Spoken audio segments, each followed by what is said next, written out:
digital natives, and the notion of design or redesign. That seemed extremely interesting to me, and also because the location was of extreme interest, even if this time it's a little bit virtual again. So my title, I came up with the title of Blended Learning Flipped Classrooms, 21st Century Skills and Digital Natives, and Other Trojan Horses in Education. But what do I mean by Trojan horse? You all know the definition from the dictionary as a person or thing intended to undermine or secretly overthrow an enemy or an opponent. Now, I'm using this term here as the use of an apparently innocuous word that carries a hidden effect. And this is what I like to talk about today, is about the use of certain terminology in our educational world. So first, a little disclaimer.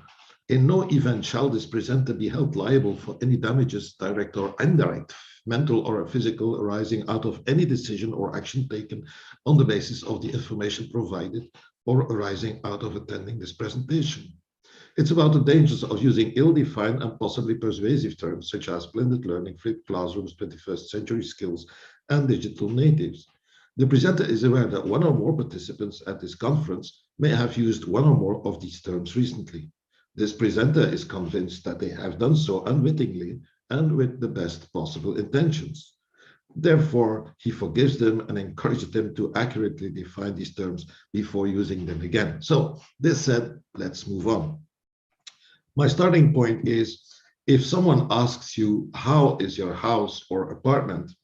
Then you might use words like cozy, stylish, sustainable, carbon neutral, authentic, smart, electric, means low energy, strangely enough, roomy, sunny, or wooden. But would you ever say that your house is electrified or that you have a house with running water? There's a big difference. If you would say your house is electrified and with running water, that would mean that that's not the normal situation in your region, that you're very lucky and fortunate to have a house with electricity and running water. If no, you would think that electricity and running water is the most normal thing in the world, and that's an essential part of your house. That's the difference. Let's first have a look at the term the discussions all started with, is the term virtual exchanges. Now, what does virtual mean? Virtual means almost real, not physically existing as such, but made by software to appear to do so. That is the definition of virtual. But the strange thing is that when we talk about virtual exchanges, that the digital exchanges, electronic exchanges between classrooms afford more activities than the physical classroom exchanges. And so this is strange. They use the word virtual, where virtual means a little bit less than real. While in fact it offers many more activities. So why would we call these exchanges virtual? Is that due to the magical effect implied by the term? And why don't we use words like augmented exchanges? That would be a nice word to have. Simply digital exchanges, or simply the old word telecollaboration. I have written an editorial position paper on this discussion, and Robert O'Dowd reacted in another editorial on this topic. Now let's have a closer look at blended learning. What does that mean? Well, to blend is to mix a substance with another substance so that they combine together. We all know that. And the dictionary defines blended learning as a style of education in which students learn via electronic and online media, as well as traditional face-to-face teaching. Okay. But we have another problem. In literature, they always talk about this seamless integration of technology in the learning environment. And they all assume that there is a learning effect. First of all, I'm not very sure about that. And secondly, they never talk about the way they should do that. They talk about the integration more on the product level than on the process level. I'm also constantly wondering why integrate something if something else when it is an integral part of it. So the fact that you need to integrate something new in something old reflects an obsolete vision on educational design. While remember the house metaphor, if you build a house, you automatically not integrate, but you see that electricity and running water is an essential part of that house. So the way I see it is technology is normal. It's a normal, essential part of a learning environment. You do not need to integrate it. And that's my problem with the word blended. It also reflects a binary world. It's too binary. They just talk about face-to-face versus digital. Well, in my model, there are a number of modalities in between. This is why I talk about multimodal learning environments.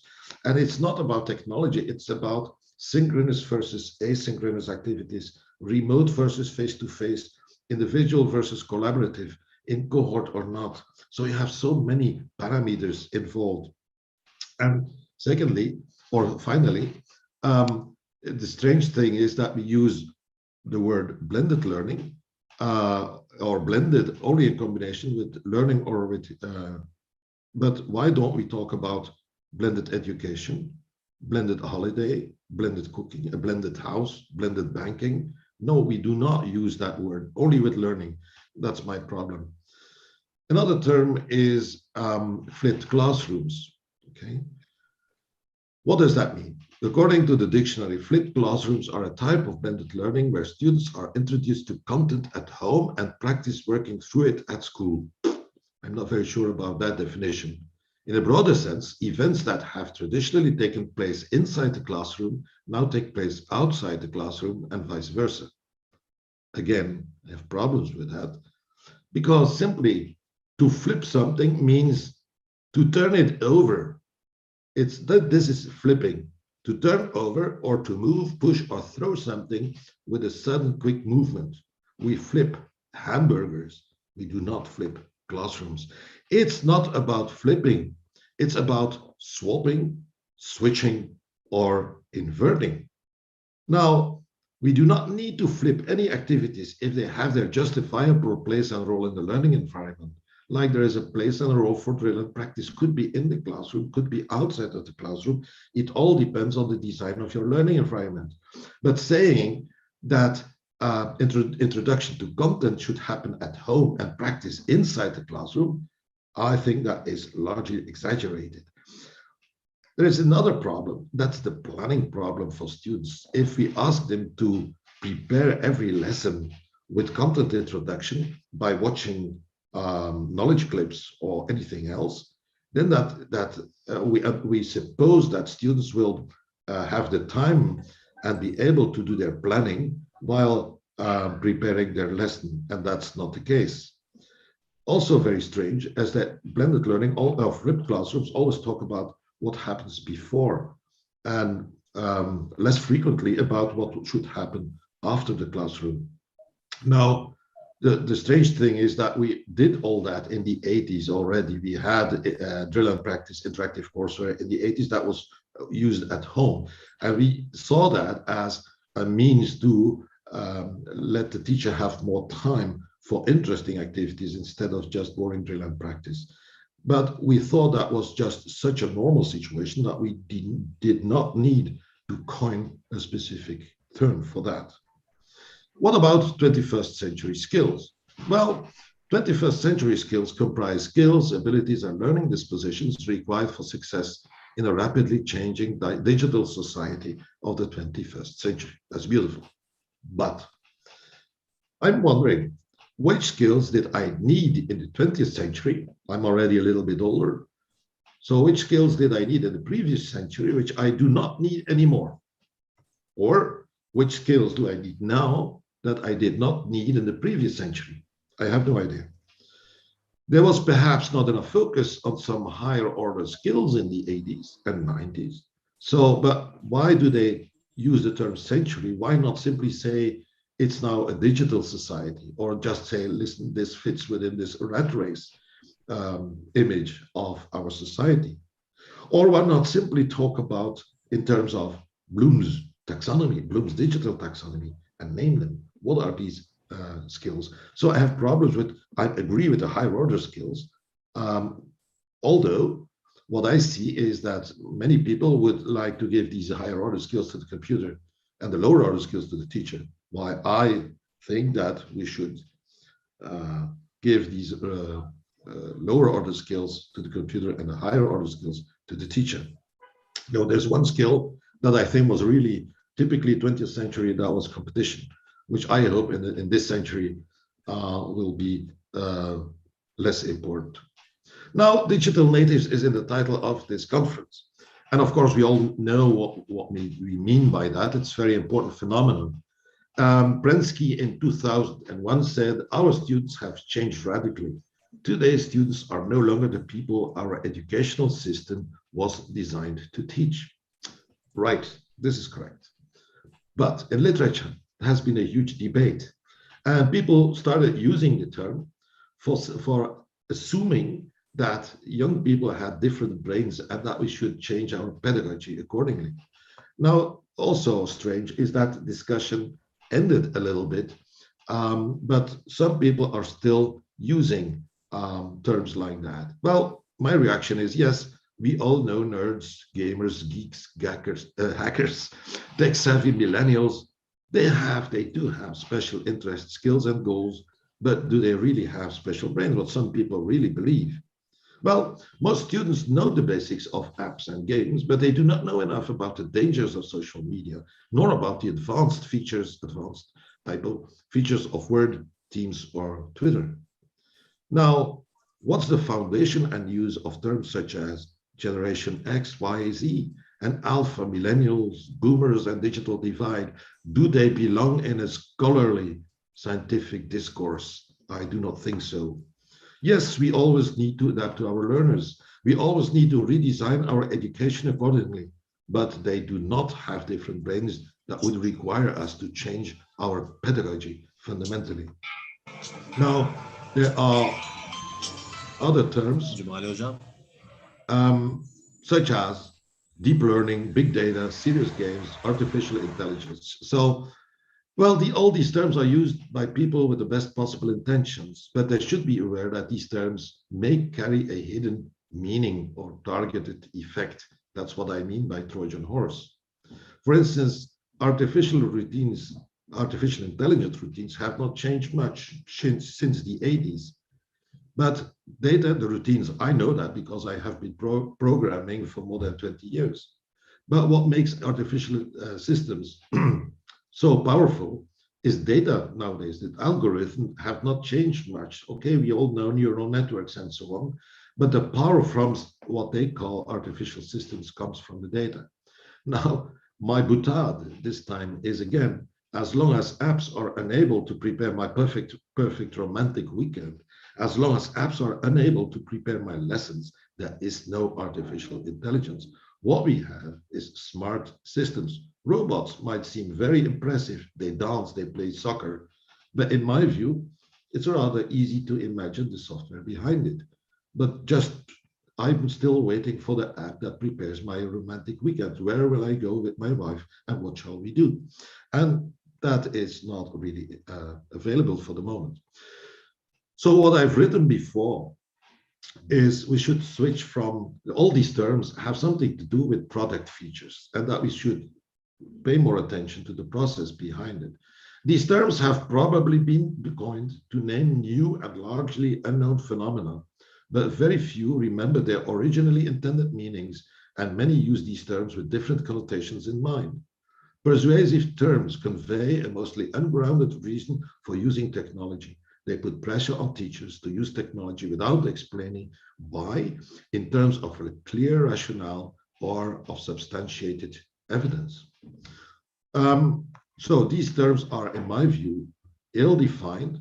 They represent specific, sometimes questionable views on education. They put pressure on teachers.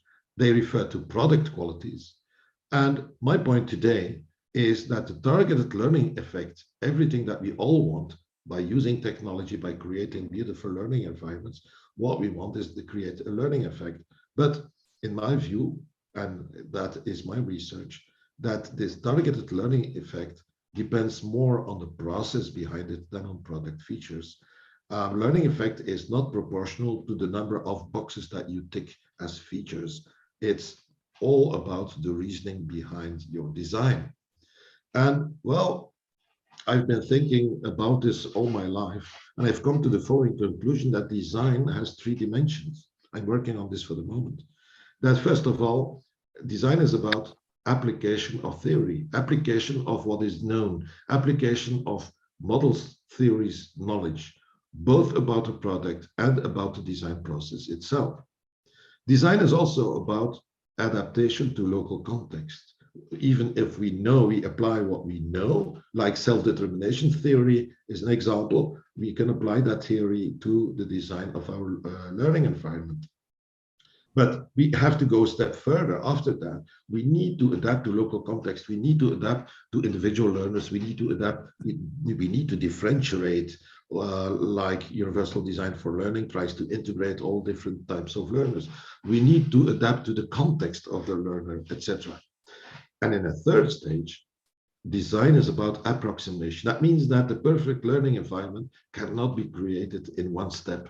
It's a question of a cyclic iteration, step by step, approximating kind of an optimal learning environment that we want to create. One day I came up with this definition. I encountered this definition by Billy Van Quen about engineering. He said, by engineering method, I mean the strategy for causing the best change in a poorly understood or uncertain situation within the available resources. And I thought, well, this is a very interesting, exciting definition of engineering. Engineering is not specifically about technology. It's a strategy when you do not know. Like Piaget said in French, l'intelligence n'est pas ce qu'on fait, mais ce qu'on fait quand on ne sait pas. And intelligence is not what you're doing, it's what you do when you do not know. Oh, this is interesting. So if engineering is the strategy to apply when you do not know, then if we apply that to education, then you can develop this model of educational engineering when with an iterative cyclic instructional design model with phases, stages, and real-world loops. That means that you can only go step by step. You have an existing real-world learning environment. You try to change it year by year, but at the same time, evaluate it as you go along. Every teacher could become an engineer, meaning that it puts less pressure on the teachers if you tell them, listen, the perfect lesson preparation does not exist. You can only spend a number of hours on your lesson preparation and then keep it for next time. Just try to do something, okay? I'm going to watch a little bit the questions at this stage. Okay.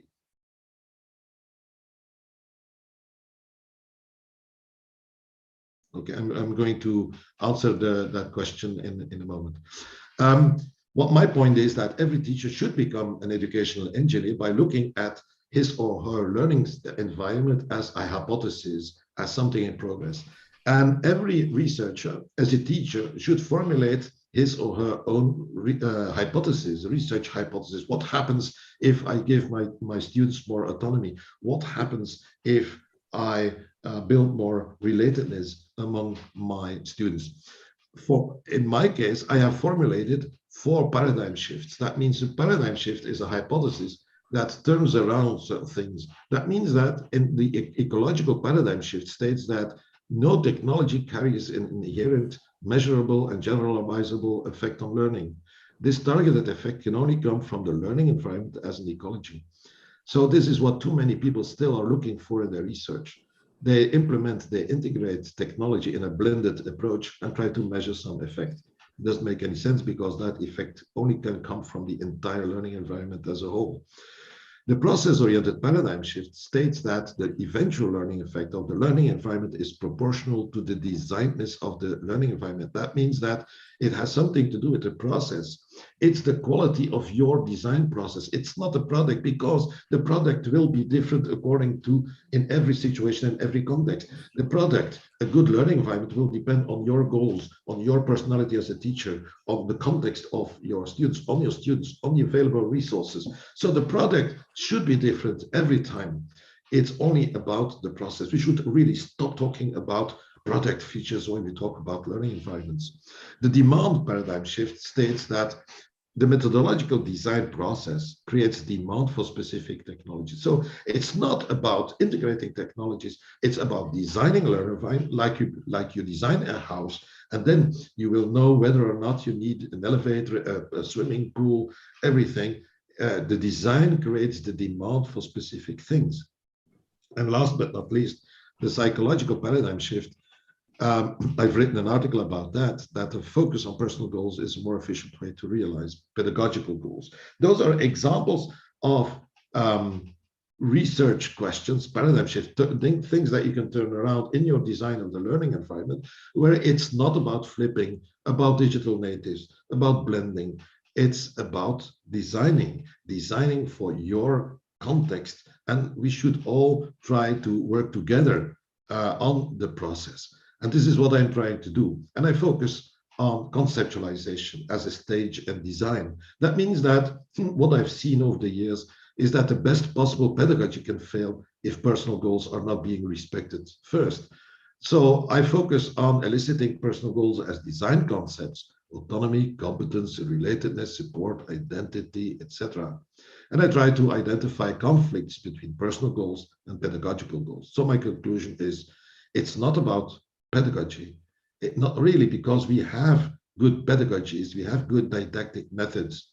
But what is missing is that the effectiveness of this pedagogy can fail if we spend not enough time and energy on that psychological thing. Okay, then we have specification and another step as another phase in my design model. I will skip that for the moment.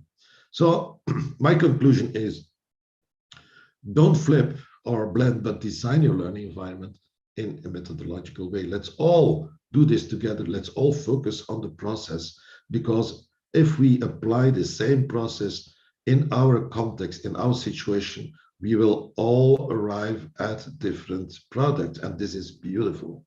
First psychology, then pedagogy, then technology. We should focus also, we should work together on a more accurate terminology. It's not, I'm not against blended, I'm not against flipping, but it's about accurately defining those terms, and we should work together on that.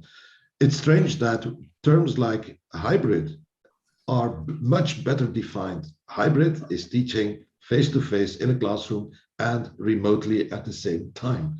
And this is such a beautiful, clear, well-defined concept.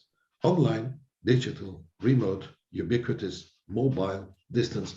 These terms are well defined. So this is strange why blended, virtual, flipped 21st century are not well defined. So we can work together. Every time you use the term, don't be afraid to use them, but define them in a substantiated way. I've written some aspects of this in my editorial position paper, How Virtual is Your Research? And if all goes well, we will organize our next CAL conference, Computer Assisted Language Learning, in Tokyo. But with the current situation, fingers crossed, we will see what happens. All right. If you want this presentation, the PowerPoint of this presentation, I'm willing to send it to you. Just send me an email. I'm now going to answer that. Thank you. How can I make sure my students arrive at class ready to work, and how do I hold students accountable? This is an interesting question. It all depends on your students. But it's not, if you just say we have face-to-face sessions and you expect them to prepare that, they should be prepared, but it's quite difficult for them. It's another burden on what they have to do. My students hate that. It makes their planning, certainly at a master level, far too complex. So we should be very careful. I think we should do that. What you do with exaggerate and flipped classroom approach, where you exaggerate with the amount of work that you give to the students, that turns out to be very negative. I would do that, to answer your question, with very little amounts of knowledge, with knowledge bubbles, something to start with, so that they come focused in the classroom. Coming to the previous question, do you think using the flipped classroom technique would be challenging considering policing student accountability? Yes, what I said about that is exactly that this accountability, it all depends on the type of students. If you have motivated students like my master's students, that's not really a problem. But if you talk about secondary education, and if you talk about something that they do not like to study, like French in our case, most students are not very motivated to learn French, then the flipped classroom approach would not work at all. So what I say, it all depends on the learning environment. It all depends on your process. It could be that you need to flip, and it would be very flip, or better switch activities inside, outside, pre, post classroom. But the eventual choice should be the result of a thinking process, and not saying you should absolutely do something before the classroom. I think that activities after classroom are maybe as important as the rest. So I guess time is up. So I give the mic back to the moderator. Thank you very much for your excellent presentation, Professor Colbert. Now, I think that Joseph Colbert, you have the higher energy and transfer to us. And I think that everybody now has energy, and we can continue our sixth season. This is sixth season, and presenter is Associate Professor Dr. Salim Raza. Today's season is being recorded to be available for viewing the post-conference. If you have a question for presenters, please ask to chat feature in the Zoom webinar. Each presenter today will have the totally 30 minutes for their presentation. Now our second presenter, Associate Professor Salim Raza. Salim Raza is an Associate Professor and Director of Center for Academic Integrity at the Çanakkale 18 Mart University, Turkey. He is a founder board member of the European Network for Academic Integrity. He developed the transparent academic writing rubric and recently focused on preventing plagiarism through an anonymous multimedia writing model, for which he was awarded the Turnitin Global Innovation Award. It was also listed as a good practice by the Australian government charity Education Quality and Standard Agency. He is the convener of the 40 Plagiarism Across Europe and Beyond Conference, and one of the editors of the book and towards consistency and transparency in academic integrity. He will talk about building a culture of the academic integrity. Now, let's please welcome our second presenter, Associate Professor Dr. Salim Raza. Thank you, Ömer Hocam, for the introduction, and thank you, Joseph, for the lovely presentation. While I was listening to you, I double-checked whether I misuse any of the terms in my presentation. So it seems I'm safe for now, but we will see throughout the presentation. Okay, if you don't mind, I'd like to share my screen, please. Just a second.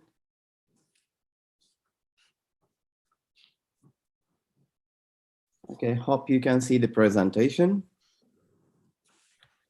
Now, as you can see in the title, today I'll talk about building a culture of academic integrity. Indeed, when we talk about academic integrity, there might be some misinterpretations of the term. mainly focusing on the sanctions and mainly focusing on academic misconduct. So indeed, today I'd like to show you what we really mean by means of academic integrity. Here, when we move to our outline today, I plan to start by the definition of academic integrity and then relating this definition with the fundamental values of academic integrity. And then I'd like to relate what we mean by academic integrity policies and how these policies may help us to develop a culture of academic integrity. Of course, when we relate these two, we need to understand the core elements involved in academic integrity policies. And in order to make all these policies and core elements meaningful, we need to have some approaches to the development of academic integrity policies. Unavoidably, in these policies, we need to involve some space relating to academic misconduct and also relating sanctions. And with regards to our interest, our professional interests, I'd like to specifically relate our discussion today with reference to teaching, learning, and research specifically. Okay, then let's try to identify what we mean by academic integrity. I'll be benefiting from the definition that's coming from the European Network for Academic Integrity, which we established in 2017. And we have a glossary of related terminology definitions there. And we are identifying academic integrity as compliance with ethical and professional principles, standards, practices, and consistent system of values that serves as guidance for making decisions and taking actions in education, research, scholarship. So we are referring to education, research, scholarship from three dimensions. Indeed, all these three are closely related to the facilities of any universities or any schools. And here, as you see in the definition, we are referring to some principles. Then, what are these principles? What do we mean? What do we mean by these principles? I'd like to illustrate these principles with reference to International Center for Academic Integrity when Teddy Fishman published these 6 fundamental values of academic integrity there. Indeed, initially there were 5 of these values, which were trust, fairness, respect, responsibility, and honesty. And later, in 2014, the 6th one, courage, was added. And on the right hand, you see the logo of our center. When we were designing our logo, I wanted to benefit from these principles, fundamental values of academic integrity.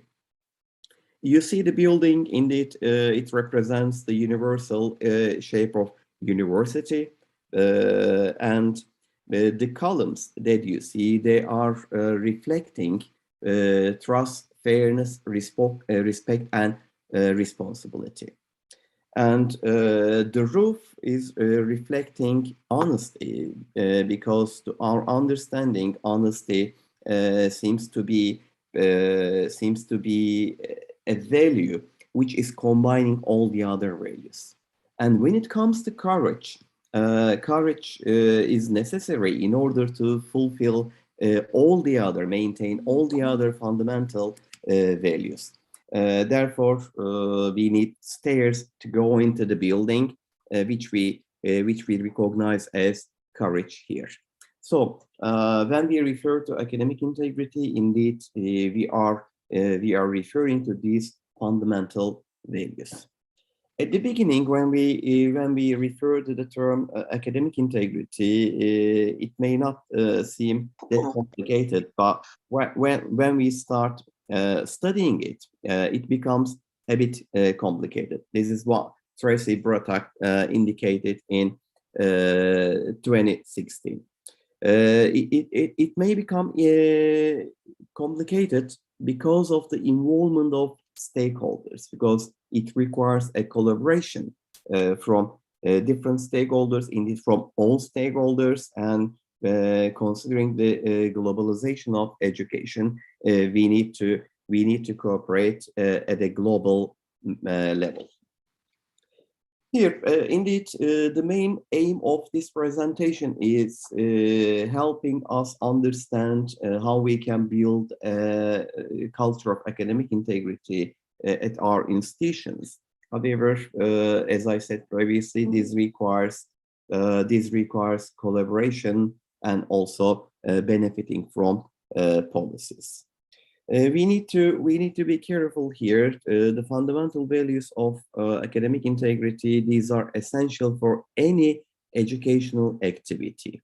Therefore, any type of educational operation should follow these principles. Otherwise, it means that we are doing something wrongly.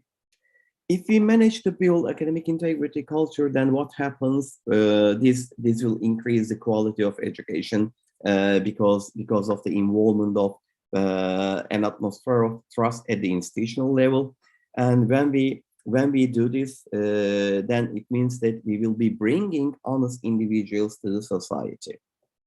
Although we are specifically dealing with education, within an educational context, it is important to note that when our students graduate, they go into society. So it is quite important to bring honest individuals to the society in order to prevent corruption or some other misconducts.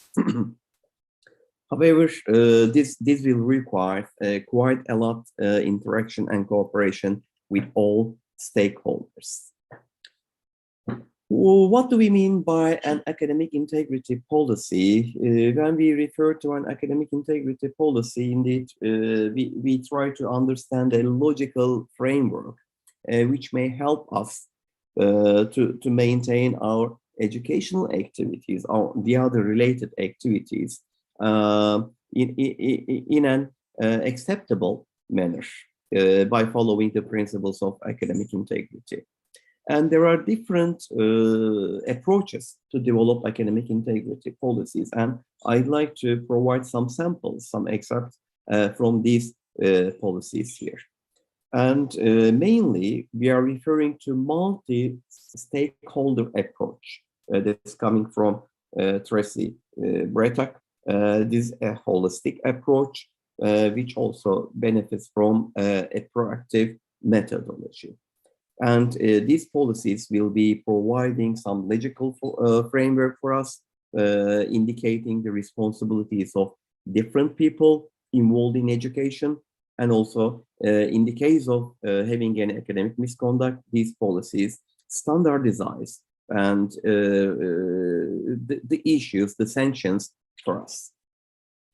Of course, we are trying to focus on a more positive aspect here with reference to academic integrity, but we again need to talk about academic misconduct and sanctions. If we are doing our best as the institution, and if we are collaborating in a very well manner as different stakeholders, but again, if we receive, if we come across any type of academic misconduct, then it means that we may need to refer to sanctions. And these sanctions, all these sanctions should be clearly identified how to be followed in the case of academic misconduct. These are also important elements of academic integrity policies. However, recently academic integrity policies are aiming at preventing academic misconduct before they occur. So this is an important aspect that I will refer to. Here we have some issues to be considered before we move forward. Here I said that recently policies are trying to prevent any type of academic misconduct before they occur. But what about the past? Indeed, academic integrity policies are so popular, especially in the last 3 decades.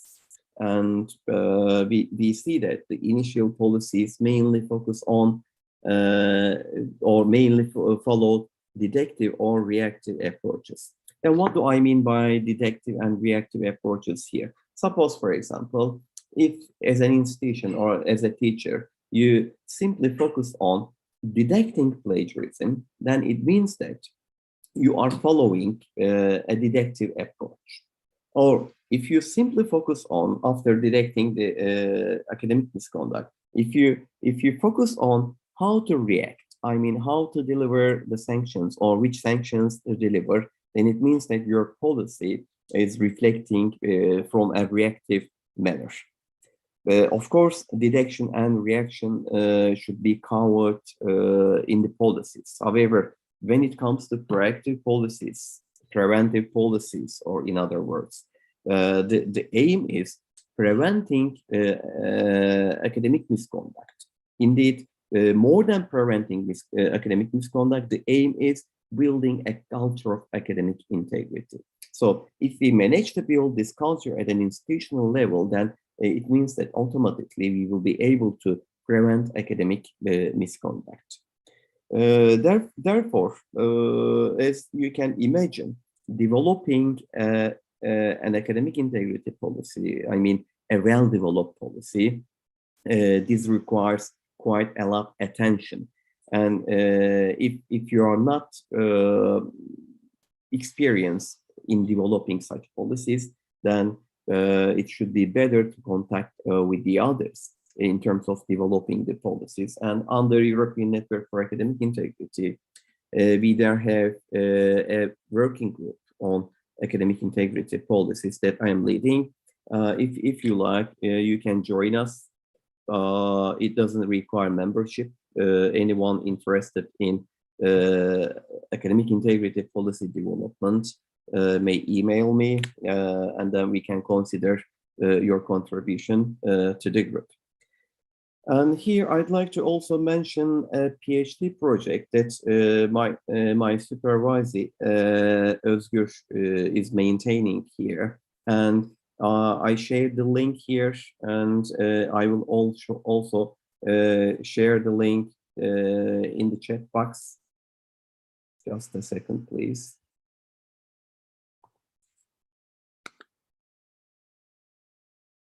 Sorry. I will copy it and paste it at the end of the presentation, the link to you. Özgür, if you are here, you may share the links, please, including username and password. In this project, Özgür is trying to develop a policy tool. Indeed, he managed to develop the tool and produce the first policy for a school in Turkey.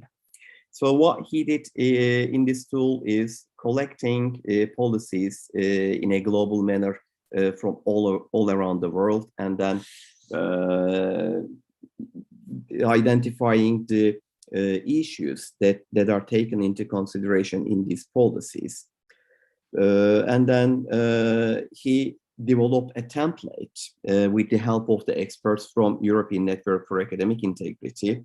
And then now it is easy for anyone to develop an academic integrity policy for any institution by using this tool, because you will be benefiting from the excerpts, the sentences that are coming from the other institutions. And this tool will be guiding you step by step to produce your own tool. Of course, it will be providing citations to the other policies, since you will be benefiting from their tools. I'll move back to a sample from Özgür's policy later. But before I do this, I'd like to refer to 5 core elements of academic integrity policies.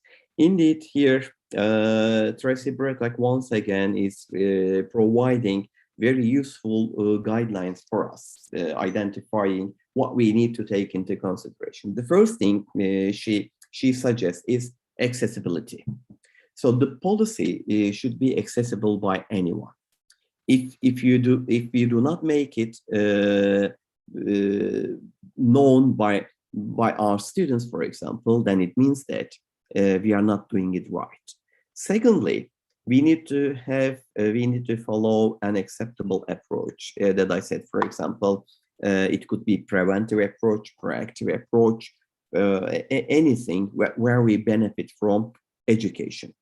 And for the third one, responsibility, we need to identify the responsibilities of every stakeholder. Suppose, for example, in the previous example, I said that we might be focusing on detection of plagiarism. And if we simply accuse our students of plagiarism, then it means that, again, we are doing it in a wrong manner. Then, as a teacher, what is my responsibility? And as the administrators, what are their responsibilities? Do they do their best in order to encourage students to act with integrity and to prevent them from academic misconduct? So we need to identify the responsibilities of every stakeholder.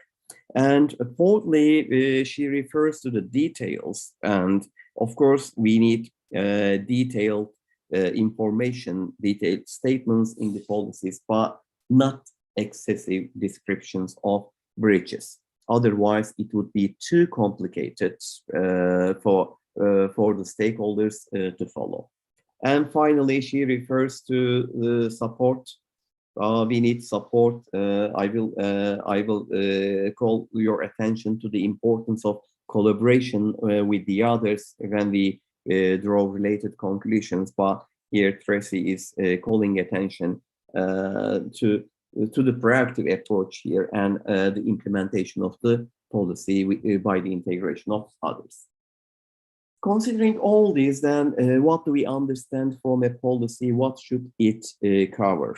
Okay, when I see a well-developed policy, I need to identify responsibilities of stakeholders, integrity education, investigation protocols of suspected cases, academic misconduct cases, violations, sanctions, restorative justice, pedagogy, assessment design, training, and other aspects.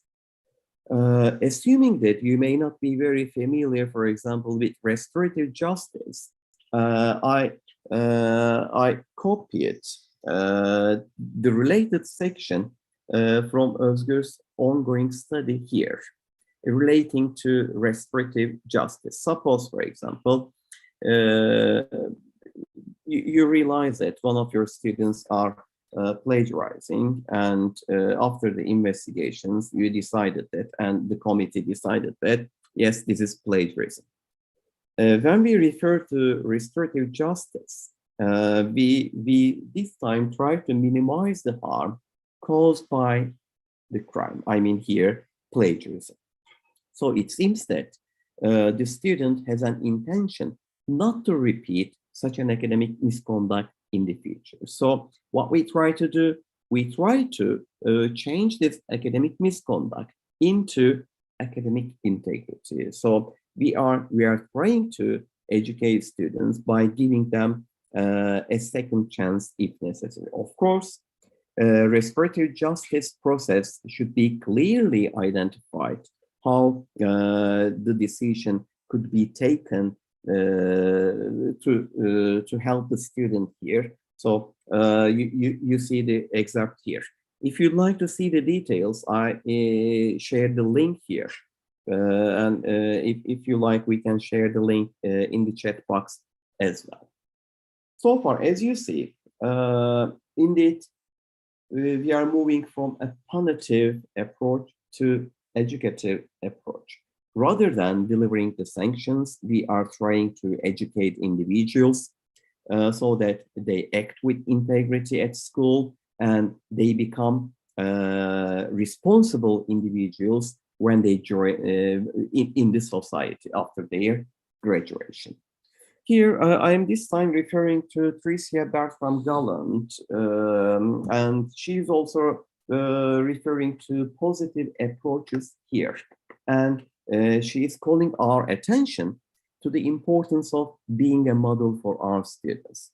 Suppose, for example, I'm a lecturer and I do not act with integrity. I'm writing academic papers, and when I'm writing academic papers, I plagiarize from the others. But when it comes to student assignments, I ask my students to act with integrity, not to plagiarize. So it means that it doesn't work. So before we ask anything from our students, we need to become a model. This is important. And we need to consider this at a second perspective from the curriculum development.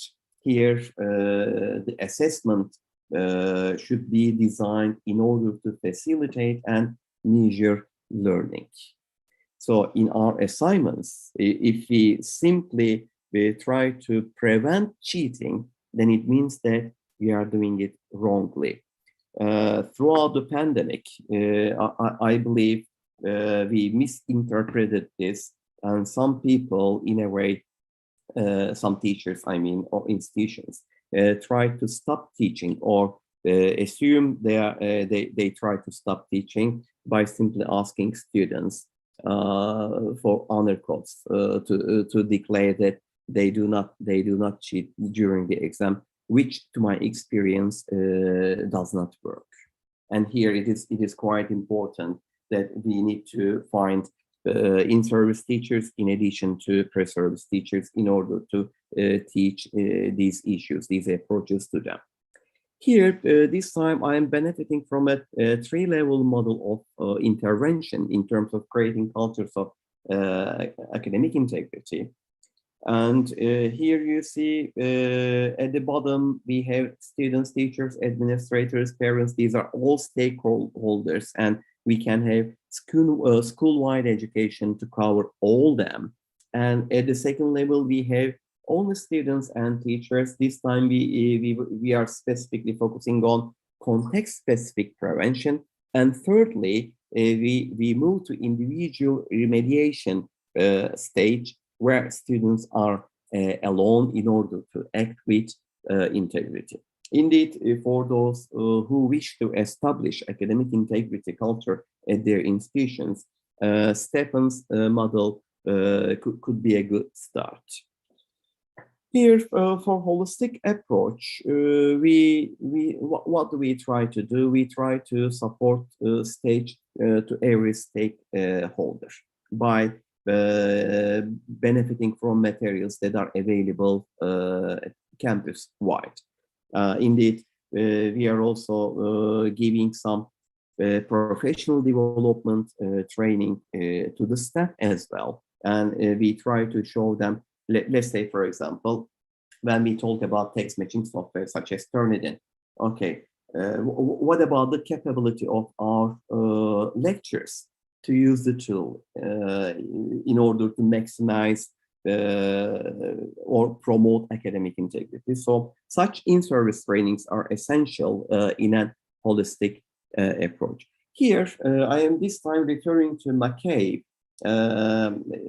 He is the founder of International Center for Academic Integrity, and he's referring to his own experience here, indeed more than 50 years ago. When he registered the university, he received an admission package from the university indicating the honor codes, and he found it quite beneficial. Then what do we do in terms of familiarizing our students with academic integrity values? Here you see what we did this year at Çanakkale 18 Mart University. We delivered seminars. So indeed, this was the largest seminar that we organized this year for this promotion, and our rector also was there, joined us. Here, going back to Özgür's study once again, and here it specifically refers to K-12 level. So if we believe that if we start at an early age, then it will be more practical for our students, because they will be aware of academic integrity values before they come to university. Here, going back to pedagogical approaches, we need to take sociocultural differences into account. And especially when it comes to international students, we need to consider their language proficiency, target language proficiency, the identity and background knowledge, because they could be acting as some barriers here. And for pedagogical approach here, for example, this is my model that I developed in order to teach academic writing, anonymous multimediated writing model. And this model was listed by a good model by the Australian Territory Education Quality and Qualifications Agency, and also received Turnitin Global Innovation Award. What I am trying to show you here is we need to provide a way of encouraging our students to act with integrity. Of course, there are some threats to academic integrity. Here I am referring to academics, already referred to some misconducts. And this time I am referring to academic fraud. Then what is academic fraud? Here you see plagiarism, contract cheating, collusion, and cheating at the exam. This can be considered as academic misconduct. But when these misconducts become larger problems, then cheating, for example, becomes deception. Deception becomes academic fraud, and in the society especially, it may become corruption. Unfortunately, it's not that easy to correct corruption when it occurs. So what we try to do at a global manner is preventing corruption before it occurs. Otherwise, it will be quite difficult for the society to correct it. Okay, when we go back to academic misconduct, we are already familiar with plagiarism, but I'd like to clarify what we mean by contract cheating. There are assignments which sell assignments to students. And contract cheating refers to students' contract with the third parties. So asking them to write their own assignments, and then usually, which is monetary. However, contract cheating does not require being monetary all the time. And collusion is referring to students' collaboration with each other. Sometimes we may deliver collaborative tasks, but of course, there are some other individual tasks. And if students are collaborating for individual tasks, then it means that this is a collusion. Okay, before we apply any sanction in the case of academic misconduct, we need to be very careful. We need to make sure that we have transparent approaches. We are consistent, and our policies, we are showing the responsibilities of every stakeholders. We are differentiating accidental plagiarism, let's say, for example, deliberate plagiarism, or we are differentiating repeating cheaters or plagiarizers from the first-time cheaters or plagiarizers. If you believe that from the point of plagiarism, if you believe that you implement text matching software such as Turnitin and you will prevent plagiarism problem, it doesn't work. It never works. If you do not benefit from a pedagogical approach, it won't help. That's why I am referring to Debbie here. Professor, please you summarize. Okay, so I have 5 minutes, right? 1 or 2 minutes, please, because we take the time from other professors. Okay. Madaliska. Okay, indeed, I was planning to move to scandals and their impact, but I am skipping them then. And here, this could be a good suggestion in order to find good practice notes. This coming from the Australian agency, Territory Education Agency.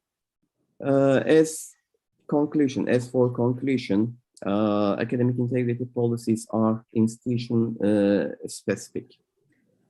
So the policy which works at a specific institution may not work for the other universities.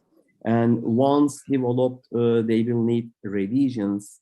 So it is quite important to revise policies. It is good to revise them every 3 years, but of course this depends as well.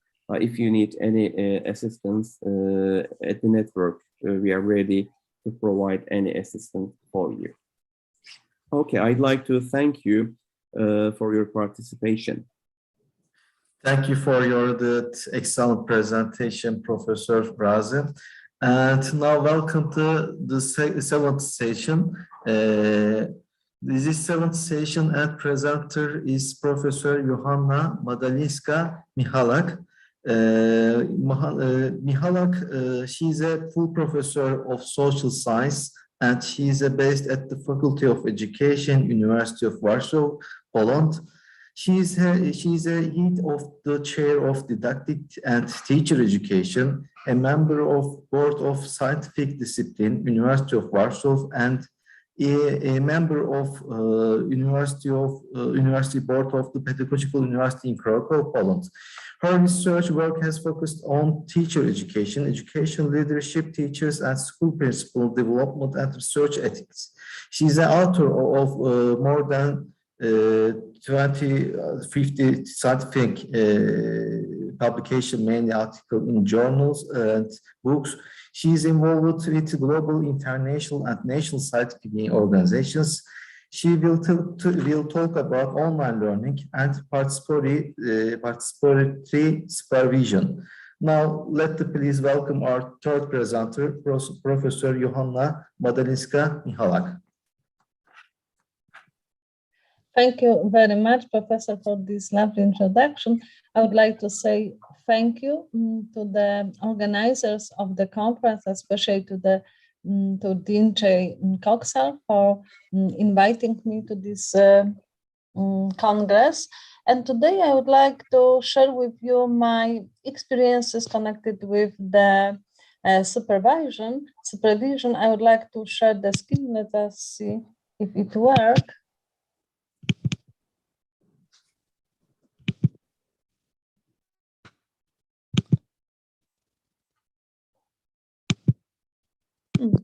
I hope that you see this. So now what is the title of my presentation? I will focus on online learning and participatory supervision during the presentation. And the presentation is based on the project in which I'm involved with the colleagues from the University of Johannesburg from South Africa. And at the beginning, just a few words about the supervision and especially supervision of PhD students.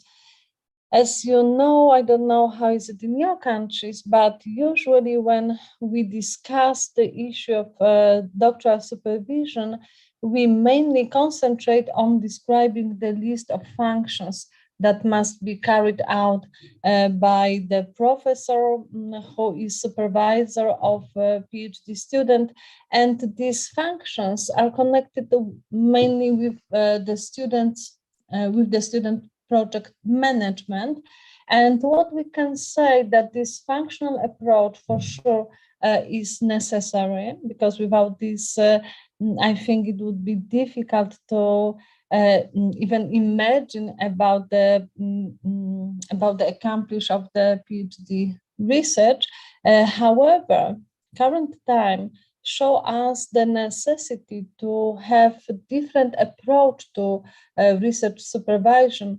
And today we have two brilliant lectures. I would like to say thank you to my colleagues. They pay our attention to the issue how we can rethink the learning in the current circumstances, and the issue of psychology, the issue of pedagogy, technology should be taken into account, and also this academic integrity. And when we look at the research supervision, we see that nowadays it's very important when to work with the students on the enculturation. So it's the situation where the student is encouraged to become a member of the disciplinary community. So not only we think about the situation where students will accomplish their PhD work, but it's the issue how they can become a researcher, in fact. For this, we need the critical thinking, emancipation, and I think the time of COVID show us in a very direct way that what is important for the education and the PhD program, in fact, it is about the education, is to develop a quality relationship. Relationship should be put in the center of any education. And the PhD student also should feel that is inspired and carried for the supervisor, and that he or she can rely on supervisor. And in the literature on supervision, we can find that postgraduate supervision is treated as a kind of a personal journey of discovery, journey that can lead a student to transformation and the creation of a strong personal identity as a researcher and a professional, a person who in the future will work at the university as academic. So also in the literature, we can find that any supervision approach should be meaningful and participatory. And when we think about the meaningful supervision, in fact, we should pay our attention to this broader purpose of supervision, and it should go beyond the product of the dissertation. Yes, and participatory model, it's about supervision that it's more socially inclusive, that it is representative, and it focuses on relational ways of engagement. So for sure, we can take into account that now it's the time to go beyond these linear and hierarchical supervisory models that are quite popular at different universities in different regions of our world. And also as an assumption, and I think the direction to the future is the issue of the communities of scholars, the issue of the need for learning communities. So the creation, development, and such communities towards responsive and relevant research demand from us, as I mentioned, this participatory approach when we try to create a community of scholars. And also we should put in the center the enculturation interdisciplinary community. And Professor, yeah. your presentation don't change. Can you check it again? Don't work? Yeah, only we can see the first presentation. First paper we can see. Let's just try again. Sorry. What about this now? No, unfortunately. No. So maybe I can ask, because I sent the presentation to Omar, so maybe Omar can share the presentation. Maybe it's Professor Ömer, if you want. Ömer Hocam, duyabiliyor musun bizi? Sorry. Let us try again with this. Let us see. Do you see now? If you start your presentation, maybe change. I shared the presentation right now, and I don't know. Do you see this or not? Not. Oh. Unless we can see now first your paper. Slide. I don't know what happened. So as I said, maybe I will stop sharing. If you want, click the left up Alt Zaczku. Maybe you click.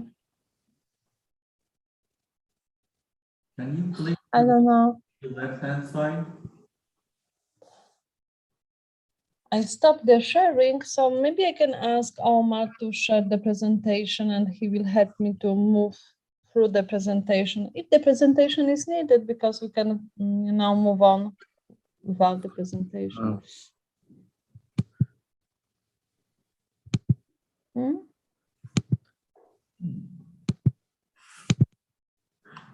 Yes, start the screen, yes.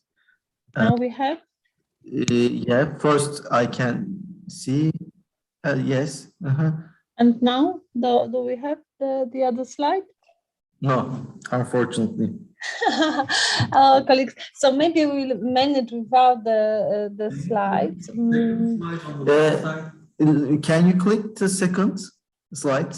Left side. Yeah, look, there is the second Maybe about this. menu, maybe. You can track. This one.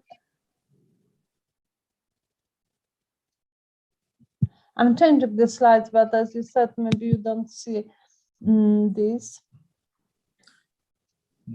Only we can see first. If you try the left slides, for example, second or third slides, maybe change. And now No, we can't see.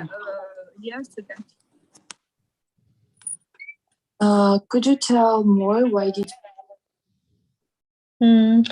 Colleagues, my suggestion is, because time is flying, so if you see the first slide is okay, and let us move to the main issue.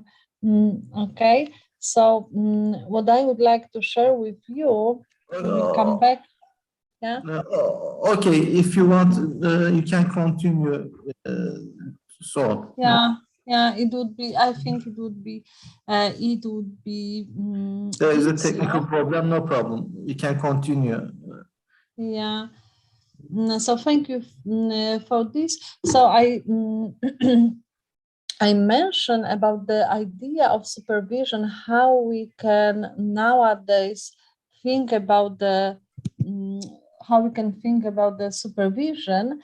And I stress out that it's very important to take into account the process of supervision, the process of becoming a researcher. And within the process, we see that the issue of values is very important, and it is connected with the enculturation into a disciplinary community.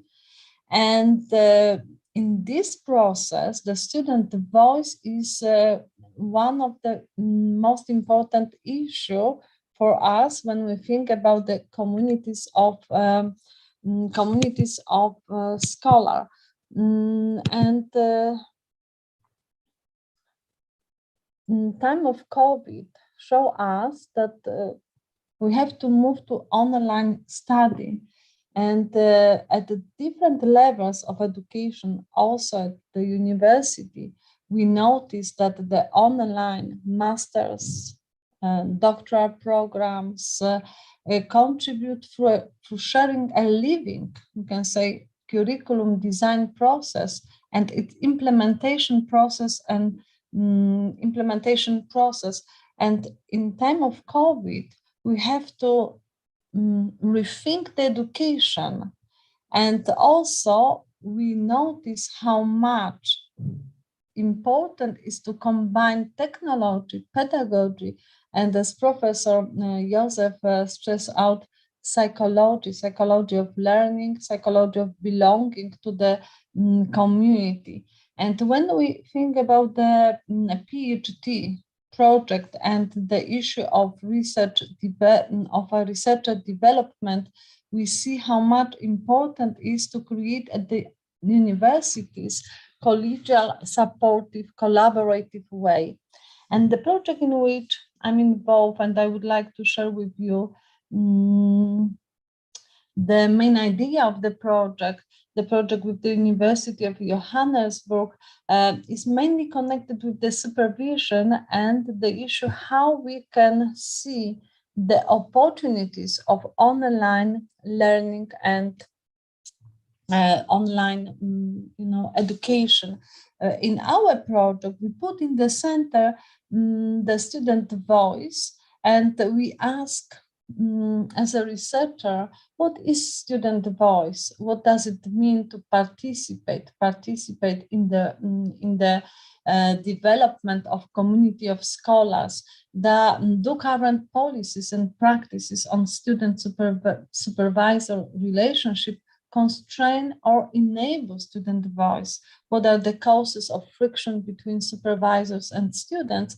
And the other question for us is, what would students like to say to supervisors? In what ways are student voices suppressed at the universities? When do they feel colonized, disregarded, marginalized? What type of conversation should characterize student-supervisor relationship in the context of 21st century education and online learning? The other two questions that we pose in the center of our project are as follow. What are the students' challenges and opportunities in grappling with this new normal? And if students could design their own postgraduate journeys, what would it look like? And we are working now on the book. The title of this monograph is, as you see, Leading Online Learning, Participatory Supervision as a Pathway for Cultivating Postgraduate Research Communities. And this book is edited by Professor Kat Yassin.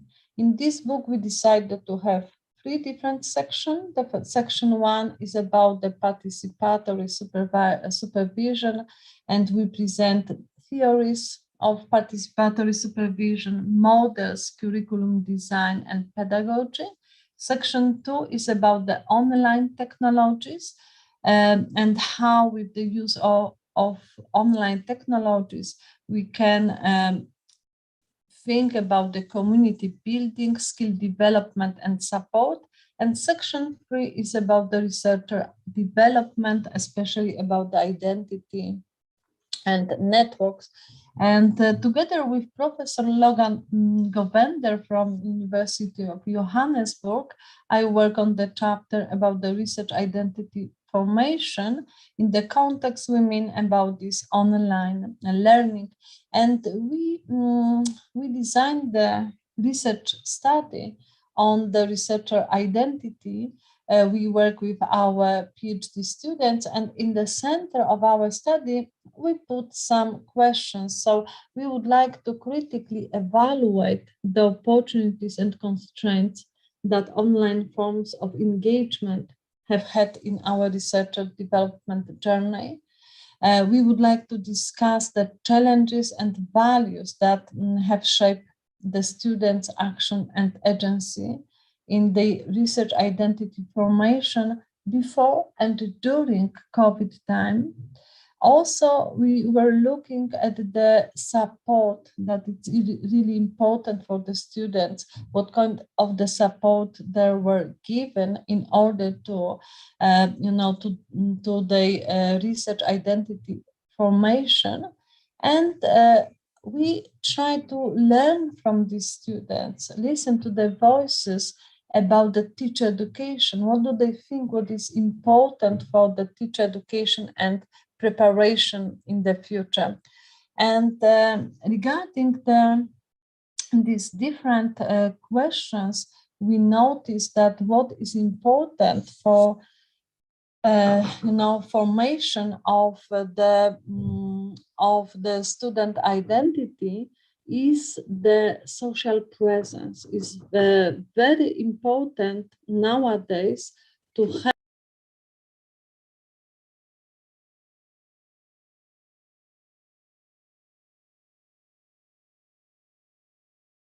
very important nowadays to help the students to use the time and space what we have now regarding the issue of online education.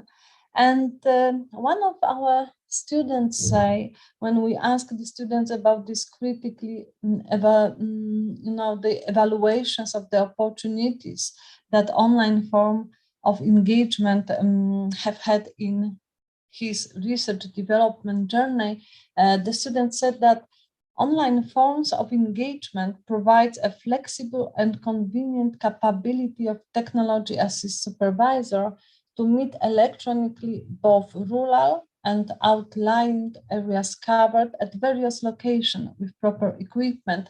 It removes and reduces money and time, travel, budget, and distance barrier required. So students, they appreciate what online education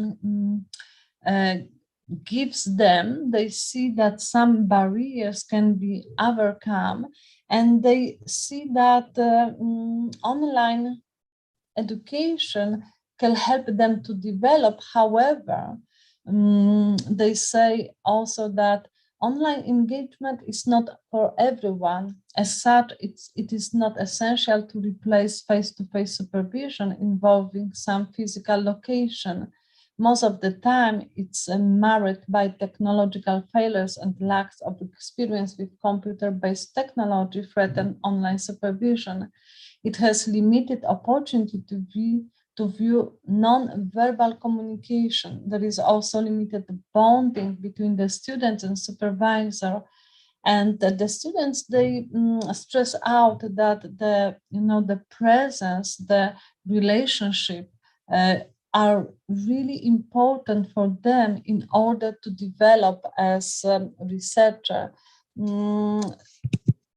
So, as I mentioned, we ask about the values, what is important for these students, and how the values are connected with the development as a researcher.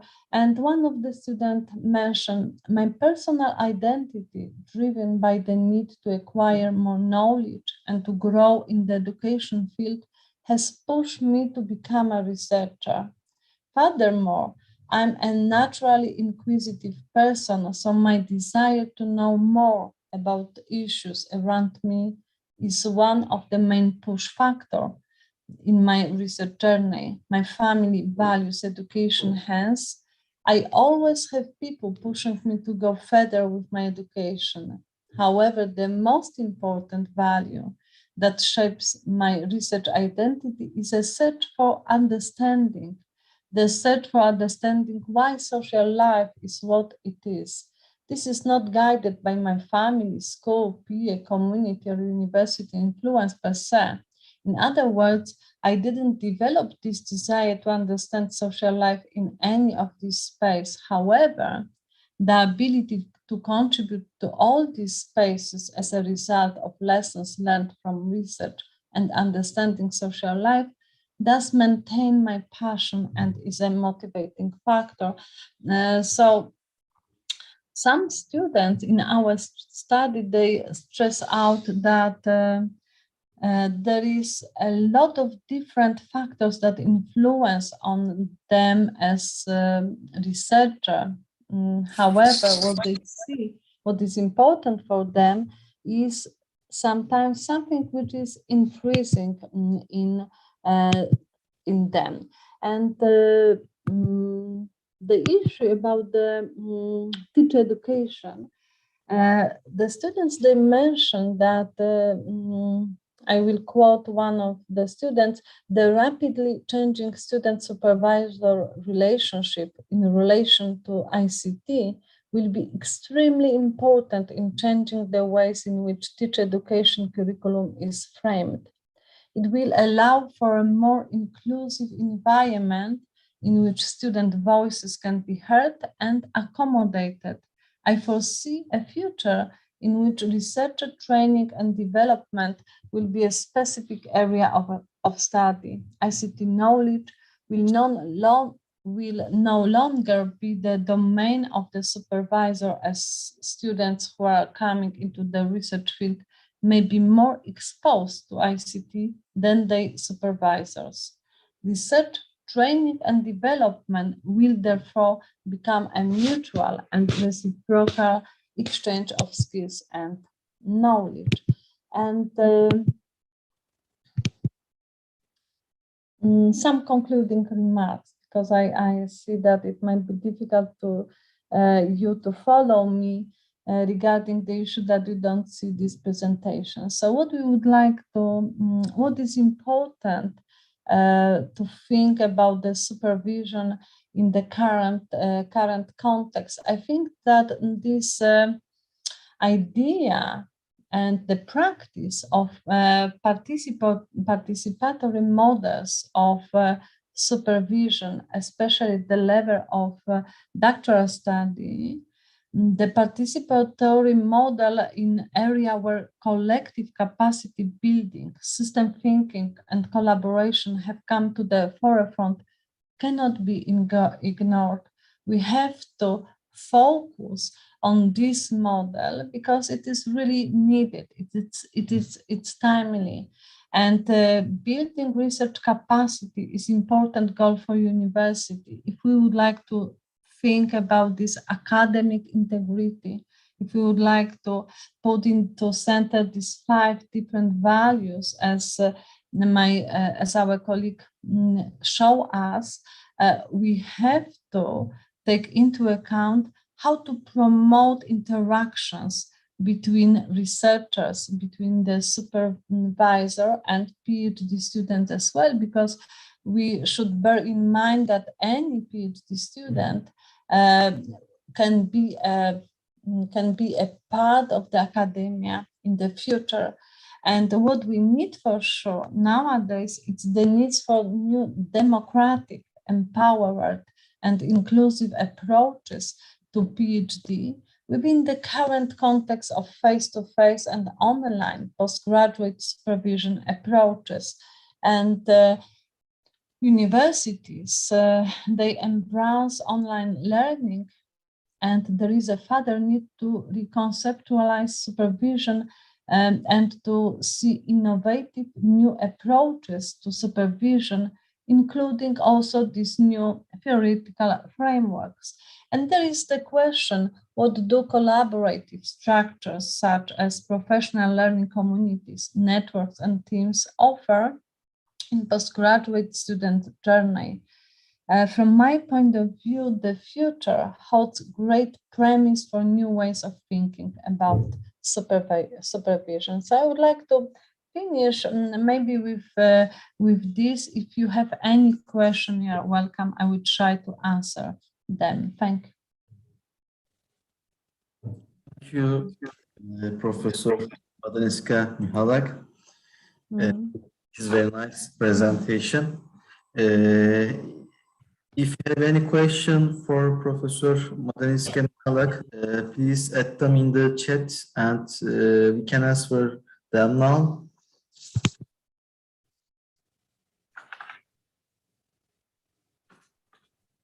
Professor Mihalak, Tamari Dodisa ask you, will it be possible you share this presentation later? For sure, I sent the presentation to the organizer of the conference, so you are welcome to share the presentation with the conference participants. Okay, very much, thanks. Is there any question?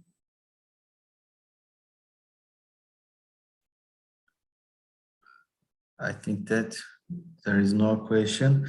Okay, thank you to all our presenters today, and thank you for attending this session. Enjoy the rest of the 2021 Annual Congress. Thank you. See you later. Next session. Good day.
Emin Hocam merhaba.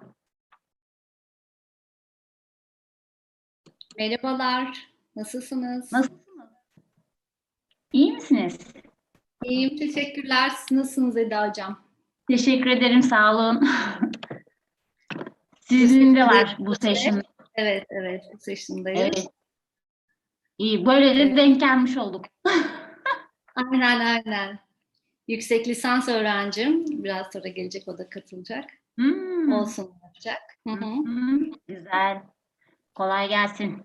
Teşekkürler, sağ olun. Nasıl Yıldız Teknik'te işler yolunda mı? Yıldız Her şey- Teknik'tesiniz değil mi siz? Evet, Yıldız Teknik Hı hı. Üniversitesi. Her şey çok güzel. Sizin nasıl?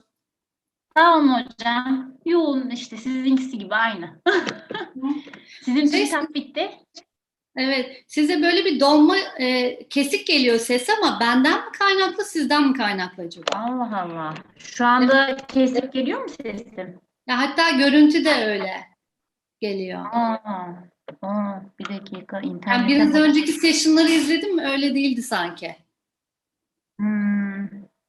Onu bir Bir haber. dakika. Bakayım tamam. Bir daha bir check edeyim. Hı hı. Bir dakika geliyorum. Tamam, tamam.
Semin hocam.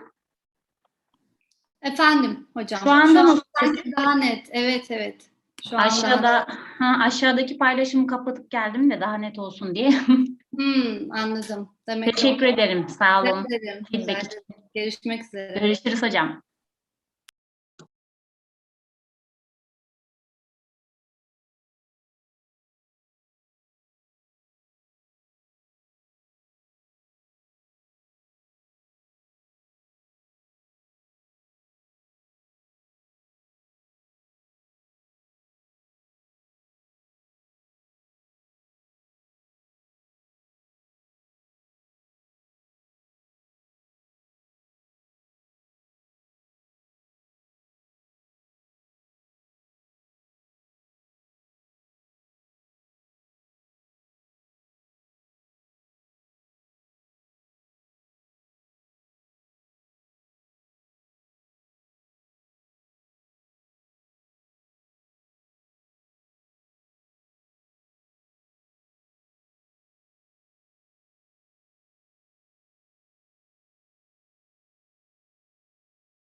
Okay, so let's get started for today's session. Dear our guests and our participants, it is an honor to be with you here. And this will be the first session for the oral presentations. And before the session starts, please note that each session will be recorded. And if you have any question, you may ask them within 2 or 3 minutes. And each presenter has 10 minutes for their presentations. So the first presenter is me. So let's get started.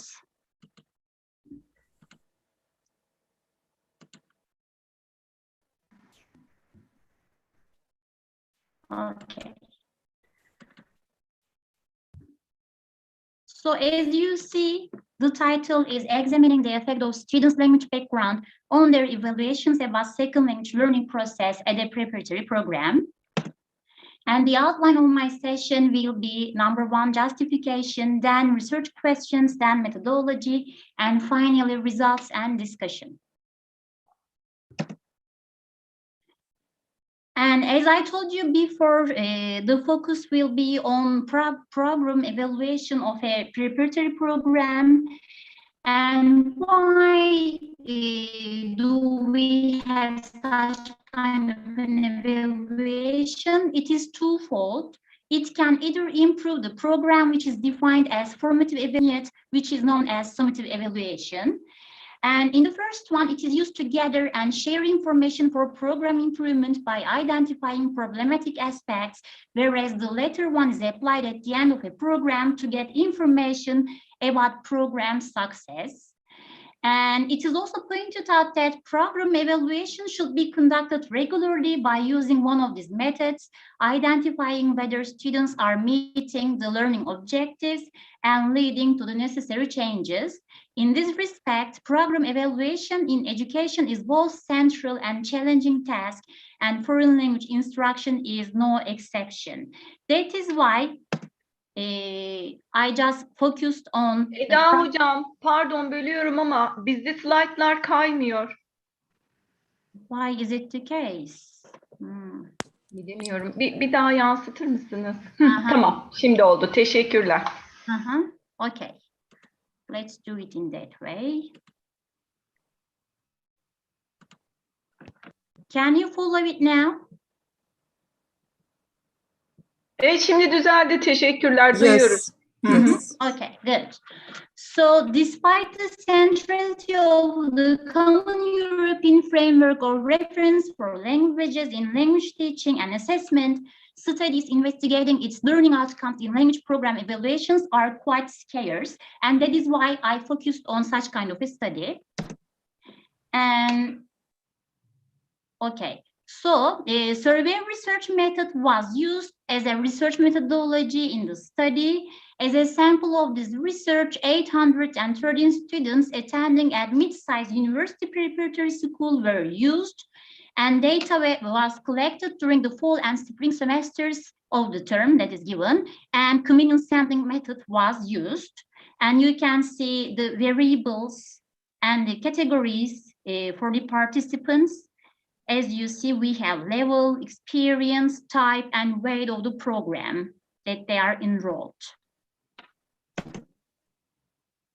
And in the study, the language background form and foreign language skill scale were used to collect quantitative data. And there are 4 questions in the, let's say, language background form. So the first one is the current level, proficiency level. Next one is the experience, whether they have 1 year or 2 years at preparatory program, and type of the program, whether it is mandatory, and English language weight. And as I told, foreign language skill scale developed by Arslan was also used to collect the data during the study. So the scale includes 27 items and 5 factors, examining the contents of the items gathered under these 5 factors. And in the scale, there are 8 items in the first factor named writing skill, and there are 5 items in each of the factors named speaking skill and listening skill and reading skill. In addition, there are 4 items in the factor named core English. And of course, the data were uploaded to the SPSS program and analyzed. And the research questions were, what are students' opinions about their learning outcomes in foreign language skills in relation to their current level of English proficiency? And what are their opinions in foreign language skills in relation to their experience in the program? And what are their opinions about the learning outcomes of foreign language skills in relation to the type of the program? And finally, what are their opinions about the learning outcomes of foreign language skills in relation to English language weight? And here you can see the overall results, and you can see the results for each, let's say, language skill. And you can see that as the proficiency level increases, the mean scores of the participants also increase, which means that the more proficient our students are, the more satisfied they feel. So it is the same in reading skill, in listening, in speaking, in writing, and in core English, as you see. And when we just have a look at their scores regarding their experience, we have 1 year, and you can see that there is a significant difference between the groups, because first-year students are more satisfied with the program than the students with 2 years in the program. And the next one is about their type of the program in the prep classes. We all know that in prep programs, it is mandatory or optional.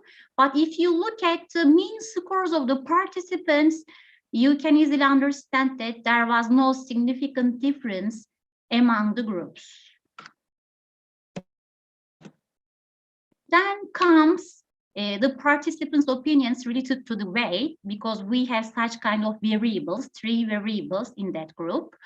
And when you look at the mean scores again, you can see that in each of the groups, overall reading, listening, speaking, writing, and core, the weight of the program with 100 mandatory English, in that group, students are more satisfied with the groups from the other, let's say, weights of the program. So these students are more satisfied. Eda Hocam. Yeah.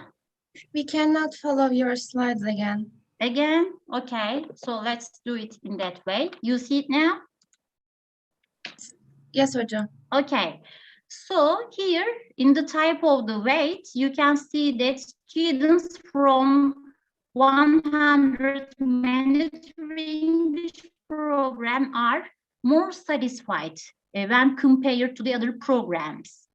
So these were the results of the study, and overall, when we look at it, we can see that we should motivate our students coming from their second years, because they feel demotivated because they repeat the program again.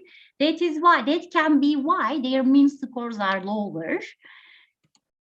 And the results of the quantitative data indicate that in general, the modular system designed to be in line with the Common European Framework of Reference for Languages guidelines serves for a high quality language program for the students enrolled in the preparatory school, since students performed a high level of agreement in the acquisition of all language skills. And the findings also show that while students generally find themselves competent in all 4 language skills, they feel themselves most confident in the reading skills. And the second skill is students see themselves as more competent is writing skills. And this is the end of my presentation.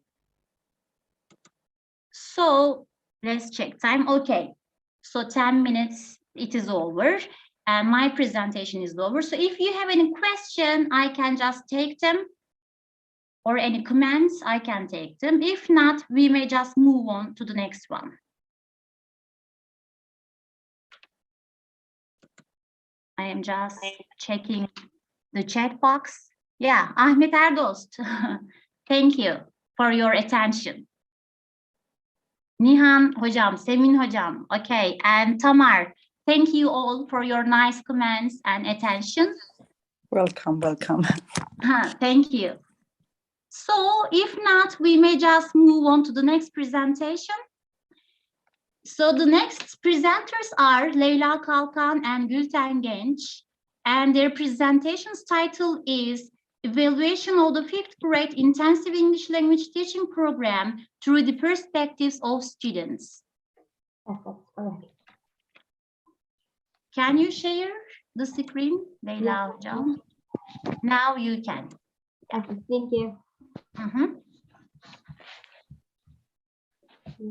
Can you see the slides now? Okay. My name is Leyla. I am a student at Inan University.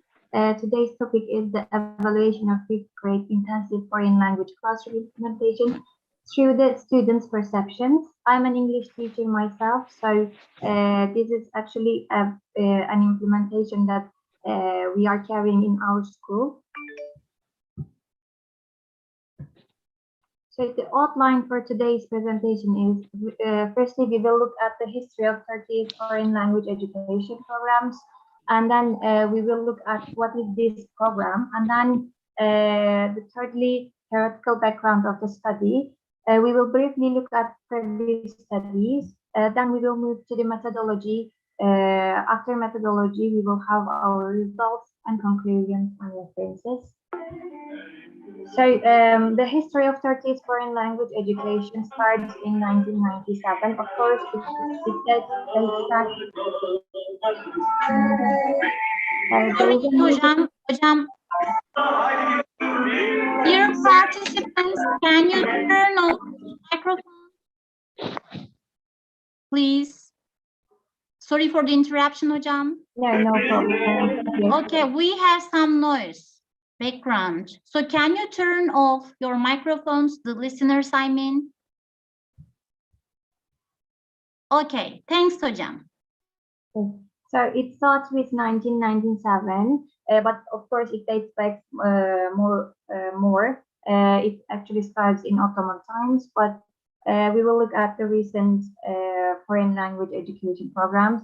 In 1997, English has become mandatory foreign language for the 3rd grade curriculum. And then in 2006, they developed a new curriculum. They use more communicative activities, and then in 2012 we have 4+4+4 program. With this, a year later, English became a mandatory language for 2nd grade. And in 2017, Ministry of National Education decided to implement a new program, a foreign language intensive program, but this time for the 5th grade. There's still noise. Leyla hocam, sorry. Zekeriya hocam, can you turn off your microphone, please? Sorry for the interruption, hocam.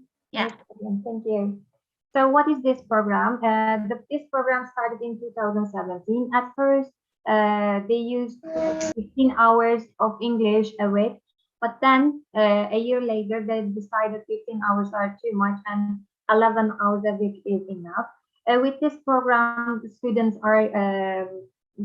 students get long exposure to the new foreign language, and it starts at a young age, so that's a plus for the program. And but the problem with the program is because English is more used. Because of that, other classes have less hours, and usually these classes are art or physical education classes. That's why students have some problems with the program. The theoretical background of the study, the curriculum can be defined as our pathway of education. Kelly stated that there had been many different explanations and usages for the term curriculum. He used the term as the whole knowledge and practice that a student gets through the exposure and preparation. Our second term is evaluation. Evaluation is when we measure something, but in science explanation, evaluation is defined as assessing something's value. When we combine these two terms, we get curriculum evaluation. Curriculum evaluation is a process of curriculum being constructed and reconstructed. So we have a curriculum, we are going to assess it, and then the results of that study gets the curriculum a much better way. Let's move on here. The theoretical background of the study again. The different in education setting, we have different ways to use to evaluate curriculums. There are various models, but there are 4 models that are used the most. These are Tyler's objective model, Stakes responsive model, and Scriven's goal-free model, and lastly, Schaffelbaum's CIPP model. This study used Schaffelbaum's CIPP model. CIPP is an acronym for Context, Input, Process, and Product. Schaffelbaum expressed that curriculum evaluation should be done to develop, not to prove some point. So it is actually the main point in his theory. Context evaluation's purpose is to determine the readiness of physical surroundings of curriculum. Input evaluation is done to understand needs. The implementation procedures are observed within the process evaluation. Outcomes from educational setting is seen and evaluated by product evaluation. But now let's look at some previous studies. There are many studies on these subjects, but usually, as you can see with blueprints, these studies are mostly done with teachers or administrators. There are little studies on students, and usually these students are high-level students. But this time in this study, we used 5th grade, 6th grade, 7th grade, and 8th grade students. So this study specifically wants to find answers to the following questions. What are the perspectives of students towards the implementation? And do the perspectives change in terms of grades and gender? Our participants are a secondary school in Diyarbakir. There are 232 students, from which 131 are female, 101 are male. We have 50 students that are 5th grade, 62 students that are 6th grade. Arkada böyle bir şey çalsa. Sıfırdan başlatmam lazım bilgisayarı. Dilay hocam, can you turn off your microphone, please? Okay. 47 students that are 7th grade and 73 students that are 8th grade students. Our students' age range is from 10 to 14. Data collection instrument. The data was collected through a questionnaire that was originally developed by Karataş, but later Arab worked on his questionnaire and developed it further. We used Arab's version, but the current study used Arab's version, but we emitted some questions to be more, how can I say it, be more competent with our students' level. So 31 questions with 4 dimensions are used, 5 questions for context evaluation, 6 for input evaluation, and again 6 for process evaluation, and 14 for product evaluation. The reliability of our data collection instruments can be seen on the screen. We look at the Comba Alpha and it seemed all right. Hocam, this is your last 4 minutes. Okay, then data analysis were made with SPSS 27, and then I can skip on here. Results are students' general opinions about implementation. Students generally had positive opinions about the implementation. with process evaluation, they all agreed with then again positive opinions about it, and with also product and let's say here, not here. Let's move on here. Okay, in terms of their grades, again, there is a difference between groups. We did a post-hoc to key test to find out which groups make differences, and seventh graders and eighth graders had more negative thoughts about the implementation than fifth and sixth grades. So we can conclude it like this. Students generally had a positive attitude towards the program. Even though students thought positively about the program, they did not find it. The textbooks are interesting. Time for the course and repetitions were seen enough.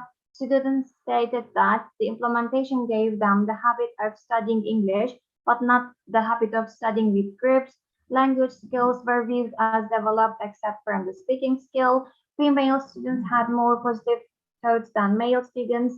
Fifth grade and sixth grade students had more positive thoughts than seventh and eighth grade students in terms of three dimensions, which were context, products, and product. Thank you for listening. If you have any questions, I can take them now. Okay, Leyla Hocam, thanks for your let's say contribution and your presentation. And if our participants have some questions or comments, we can get them now. I have a question, if it is okay for Leyla Hocam. Of course, ma'am. Leyla Hocam, I think it's an interesting finding that your participants did not find the textbooks not interesting. As an observer, why do you think they did not like the textbooks? What might be the reasons? Maybe you can lead the way for further studies. Of course. Well, when we look at our textbooks, their paper are really not. They didn't have quality, and the pictures are usually not quite good actually, and there is too much listening and too much the activities are they did not have any link with students. That's why. Okay, thank you. Okay, then let's move on to the next presentation. And our next presenters are Mehmet Zeki Sensöz and Nihan Erdemir. And their presentation's title is Graduate Studies on Flipped Learning in English Language Teaching in Turkey, a Systematic Review. Yes, Hocam. Thank you. Hello, everyone. Welcome to my presentation. First of all, I want to thank you all the organizers and attendees of the Congress. I'd like to introduce myself. I am Mehmet Zeki Sensöz, and I am a state school English language teacher as well, and also an MA student at Süleyman Demirel University. We conducted our research with Assistant Professor Nihan Erdemir, as you said before. Let me share my screen.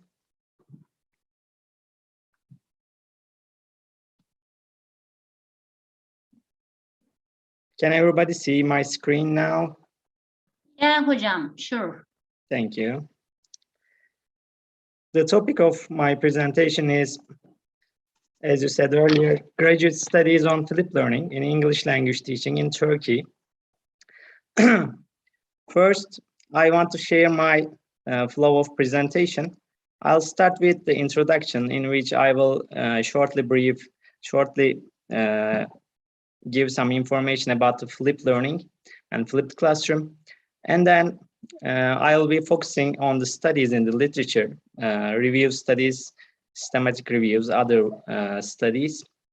And I'll tell you the aim of our research. Next, after that, I'll explain the methodology that we used and why we used this method. Then we will discuss the results and finish with a summary. Now, let's start with the definition. In flipped learning can simply be defined in the literature as the schoolwork at home and homework at school, but it's beyond that, actually. Blended learning, active learning, and constructivism theories lie at the root of flipped learning. Though there were teachers before trying to invert or flip their classrooms in other ways, other names, it got its name from Bergman and Sams in 2008. These were the people recording their lessons for those who missing their classes in 2008. However, it went far beyond this. There were other educational improvements in the flipped method, master learning, etc. Making the most of using the educational technological opportunities and lessons all around the world have been undergoing a transformation, actually. With the pandemic, especially, we used more educational technologies and integrated them to our instructions. Also, students are changing. In this case, they want to be active, and teachers also want them to be more active.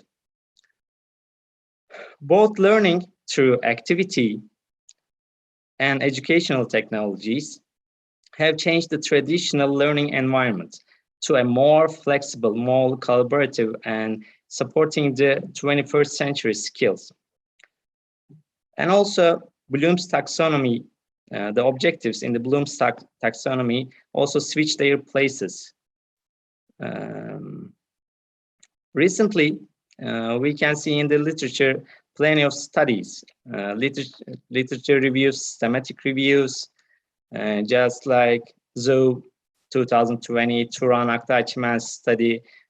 These are really precious studies, but some of them have limitations, and the most of the previous studies are article-based studies, and the graduate studies were not included.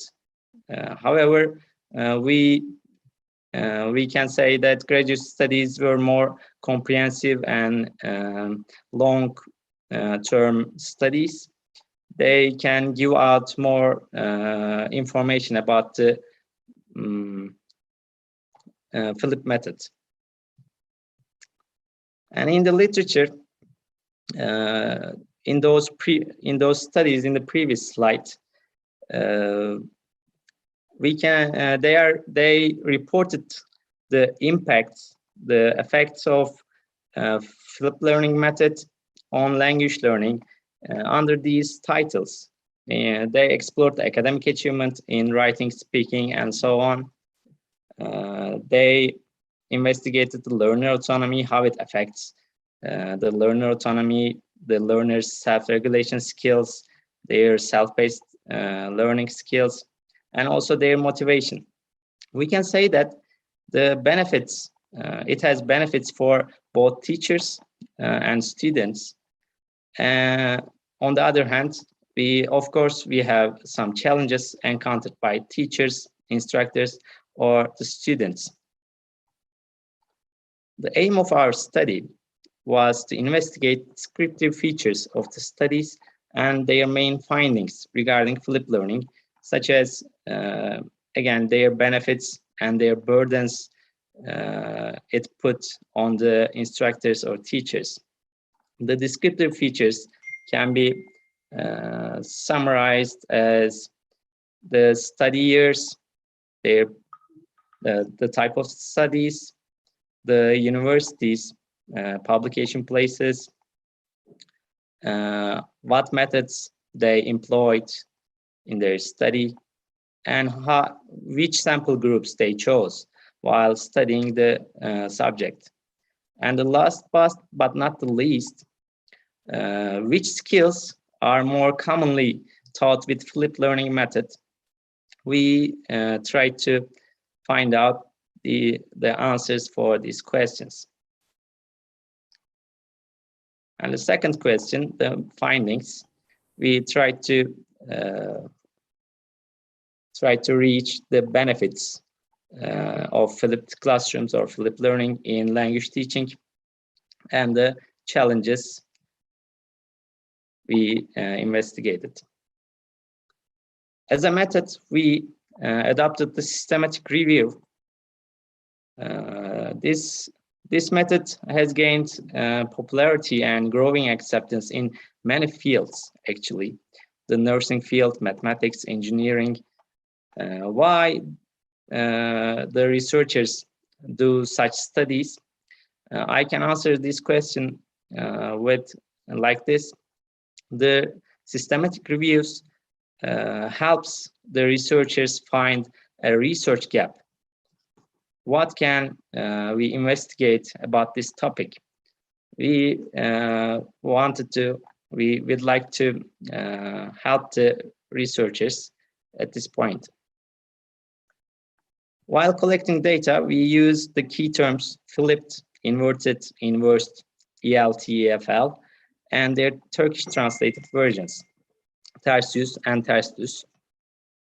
We collected the data from the Council of Higher Education, namely YÖK Thesis Center, reached 29 graduate studies, and they were ranging from 2014 and 2020. While analyzing the data, the collected data were subject to the content analysis. The emerging categories, themes, and codes were interpreted. Now, let's turn now to the discussion results and discussion part. I'll begin by showing the charts and tables related to the descriptive features of flipped learning studies. And then we'll go on benefits and challenges. When we look at the first chart here, we can see a growing interest to the topic in the recent years, especially after the 2018. The researchers are more curious about the topic. And in the table here below, we can see that most of the studies are like master's thesis, and there are a few number of doctoral dissertations. And this may indicate us there remains unexplored, untouched areas of flipped learning, and the researchers can thoroughly explore these points. And let's take a look at this chart. We can see a lot of studies here, and there is no one university that predominates the research topic.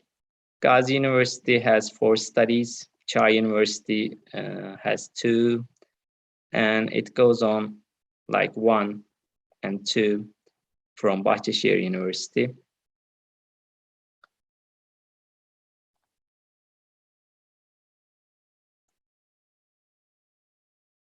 Okay.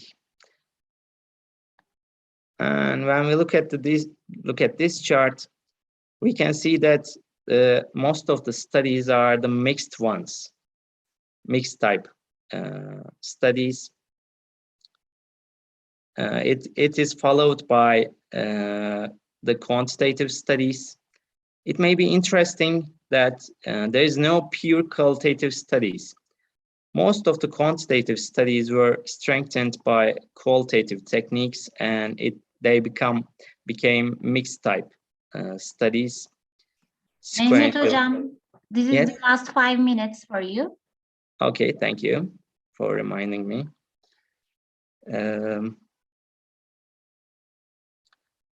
We can see that Turan Aktaçmen has a similar result. In their research also, there were fewer number of qualitative studies. And another study Feliz and Benzet, 2018. Most of the studies were quantitative. They concluded like this, and it's followed by mixed method studies. When we look at the sample groups, a correlation with the majority of flipped learning research all around the world, the samples are chosen from university students. It may be because of the accessibility of the students, the samples, and their controllability, and tech proficiency of the students may be the reasons for choosing university students. And the last one, language skills. The most investigated language skill is grammar with flipped learning, and it is followed by writing. And Turanakta Chimens also concluded speaking and writing is more investigated. And in this study, multi-skills instruction is more commonly investigated. And the second research question,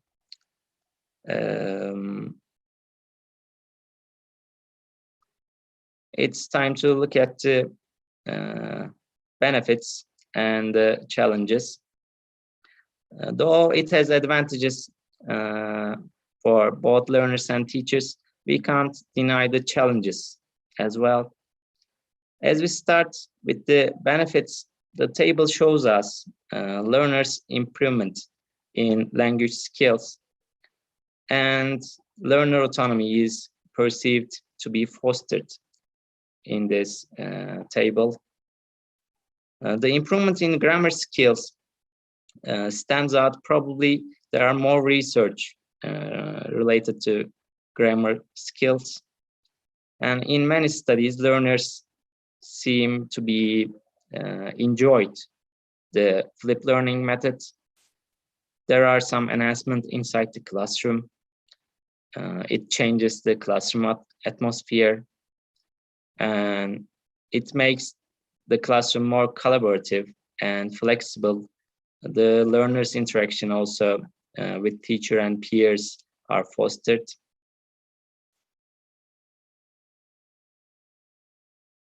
And as we are moving on the last slide of benefits, a key point to note here, cognitive skills, the number of studies exploring cognitive skills is rather scarce, which may tell us also a research gap. Here, some researchers can work on the cognitive skills with flip methods, how it affects the cognitive skills of students.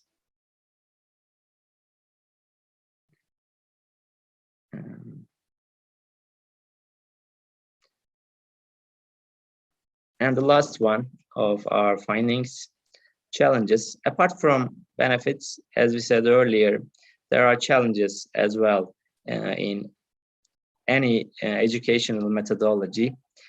There are far less than benefits there. These challenges may be summarized under 4 titles: technical problems, problems related to technical issues like not having a digital devices or internet network; material related problems, learners express in the studies videos are so boring and they are not sufficient for to learn a subject. We can't learn, and the teacher had to revise the topic again, and it takes time. There Hocam, the last 2 minutes. Okay, thank you. To wrap up. Finalizing. And also learners have some problems, like they have difficulty in tasks when they don't watch the videos, or they say it increases the workload at home. We didn't used to have that much homework before, they can say. And the last one, instructors or teachers, the method puts an extra burden for the teachers. They have to be prepared for this. And we talked about this. And our goal is in this study was to explore the features and findings in the graduate studies. And we adopted the systematic review method and analyzed all the relevant research. And we can share the considerable results here.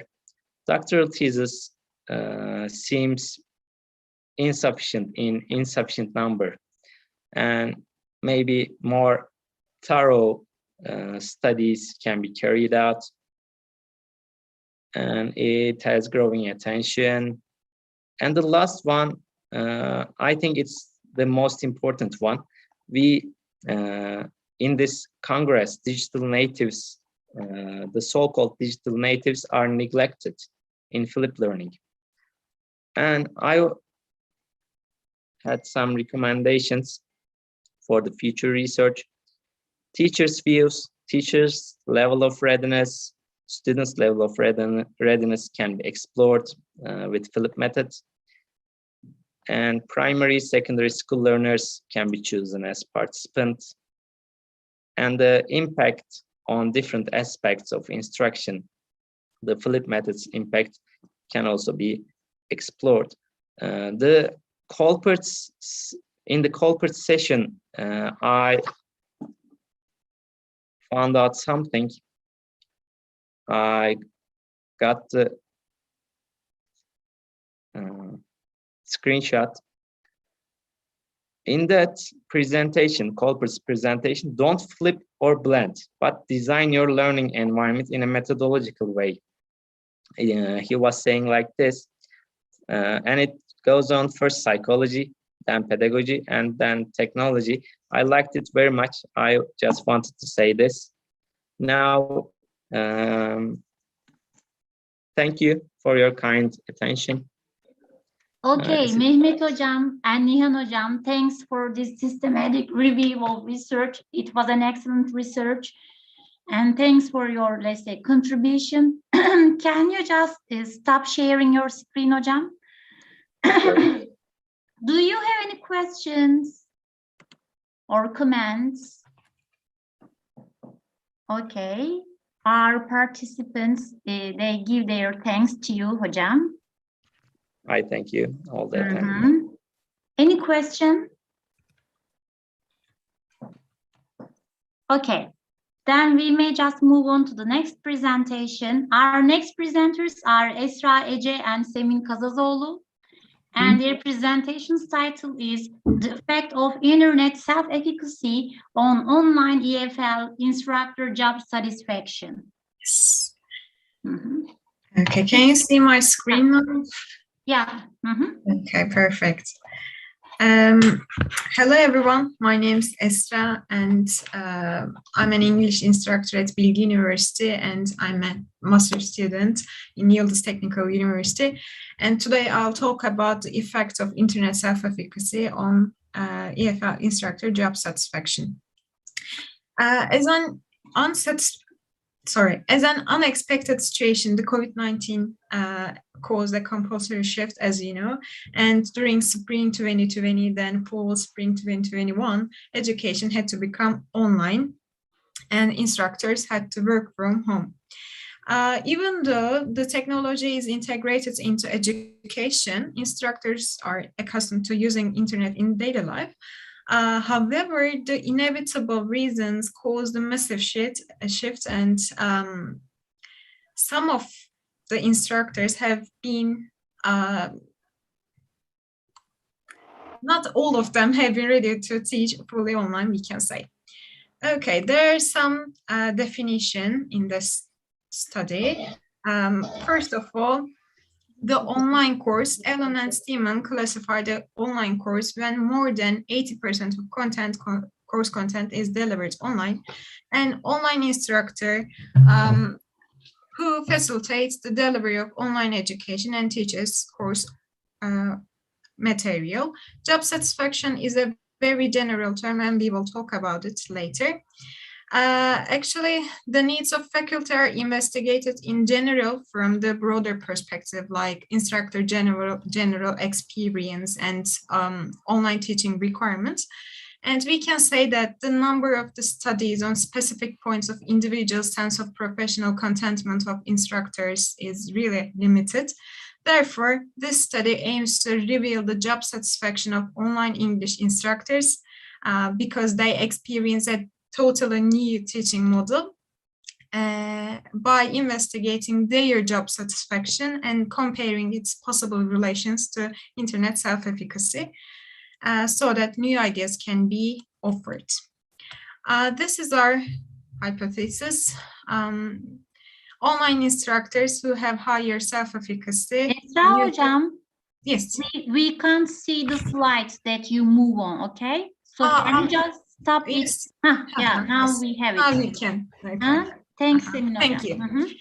Our hypothesis is online instructors who have higher self-efficacy using internet practices are more satisfied with their job and they feel more professional satisfied on the job than those who do not engage in such perceptions.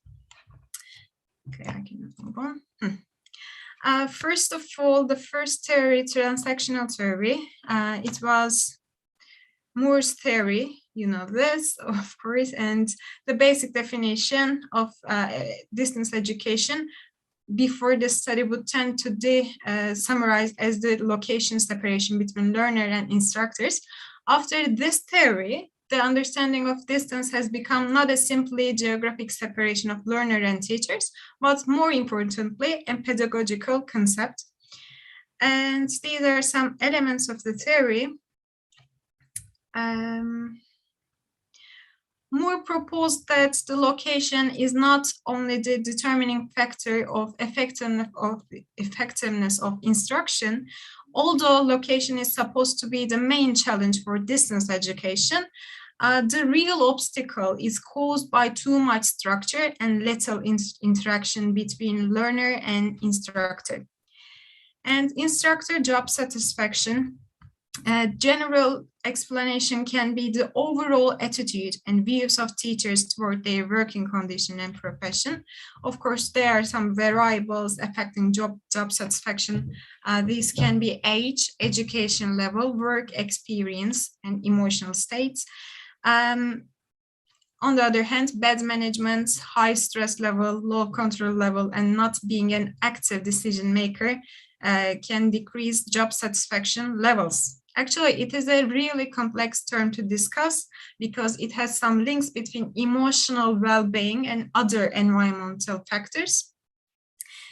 And the next theory of that study is social cognitive theory, because Bandura defined the self-efficacy concept, which is grounded in social cognitive theory. And self-efficacy concepts include personal judgments and perceptions and their influences on motivation and behavior. It can be said that self-efficacy is not only effective on existing knowledge, but also on the belief of being able to conduct a specific task by using the knowledge. And these are three dimensions of self-efficacy: magnitude, strength, and generality. And instructor self-efficacy, this theory or concept was conceptualized for the first time by Rand Corporation. They carried out a study and they realized that there was a remarkably positive correlation with student reading scores and teachers' high self-efficacy levels. Later, another group of researchers defined teacher self-efficacy as teachers' belief in capabilities to organize and execute the actions that require teaching specific tasks within a particular context. And internet self-efficacy, according to Joyce, it can be defined as an individual's belief in their potential to complete a specific task on the internet. Actually, in this study, we use Kim and Glassman scale because their approach was mostly about the internet self-efficacy from integration of different task, because they say the internet is not a monolithic application, but it consists of different task-oriented possibilities. Güneş Hocam, Güneş Hocam, can you turn off your microphone, please? Okay, sorry for the interruption. Since they are the backbones of education, the role of online instructor has a great importance in quality of education. And the present study has a specific participant group, English instructors, because English instructors can create educational resources by using videos, images, graphics, and they can save time actually when we compare traditional classrooms to online courses. However, the success of those kinds of technology integrated activities depends on instructors' willingness and course planning skill and ability to use them. And we can say that the technical knowledge of the online instructor is an also important qualification for online education. Being a good user of computer and using the internet effectively are expected competencies of an online instructor. There are some related studies. Some studies showed that female teachers are more satisfied professional than males, and another study revealed that the majority of faculty thought that students were the major source of their satisfaction. Gay asserted that online instructors need to be ready to adapt their traditional teaching habits into online. For example, while giving feedback, they can create a sense of being connected with students, and it can be motivating for students. Therefore, we can say to increase online presence, instructors need to use technology effectively and adjust their lifestyle. Okay. And also there are some studies from Turkey like this. Okay.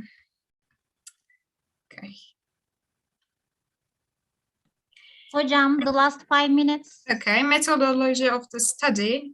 We check correlation analysis and we use quantitative research. We had 2 scales.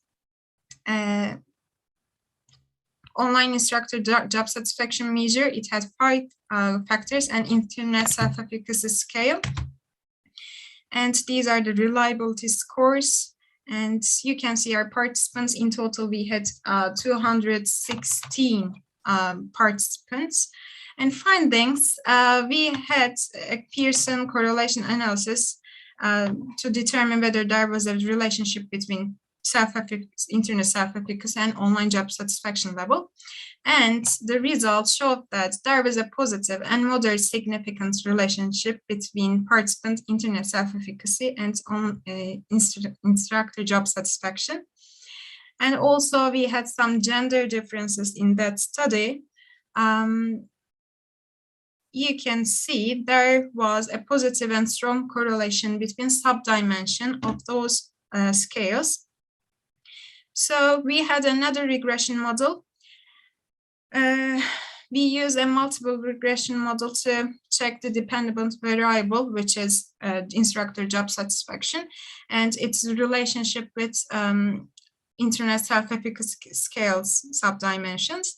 And the results showed that the course design dimension increases self-efficacy positively, and internet self-efficacy variable had a statistically significant effect on instructor job satisfaction.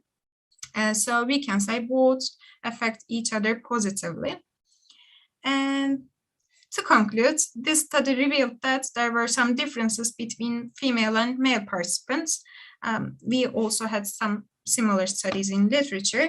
However, years of teaching experience or type of the institution didn't show any statistically significant difference in that study.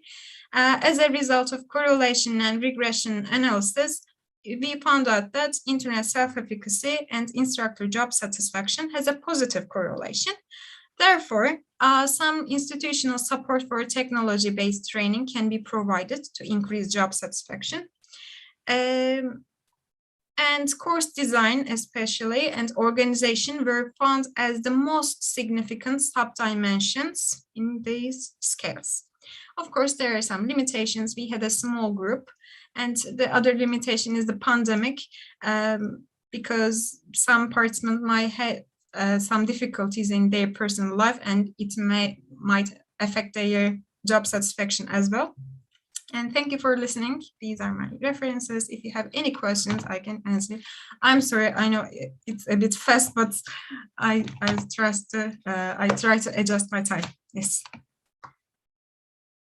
I cannot hear you, by the way, Eda Hocam. Sorry, Esra Hocam.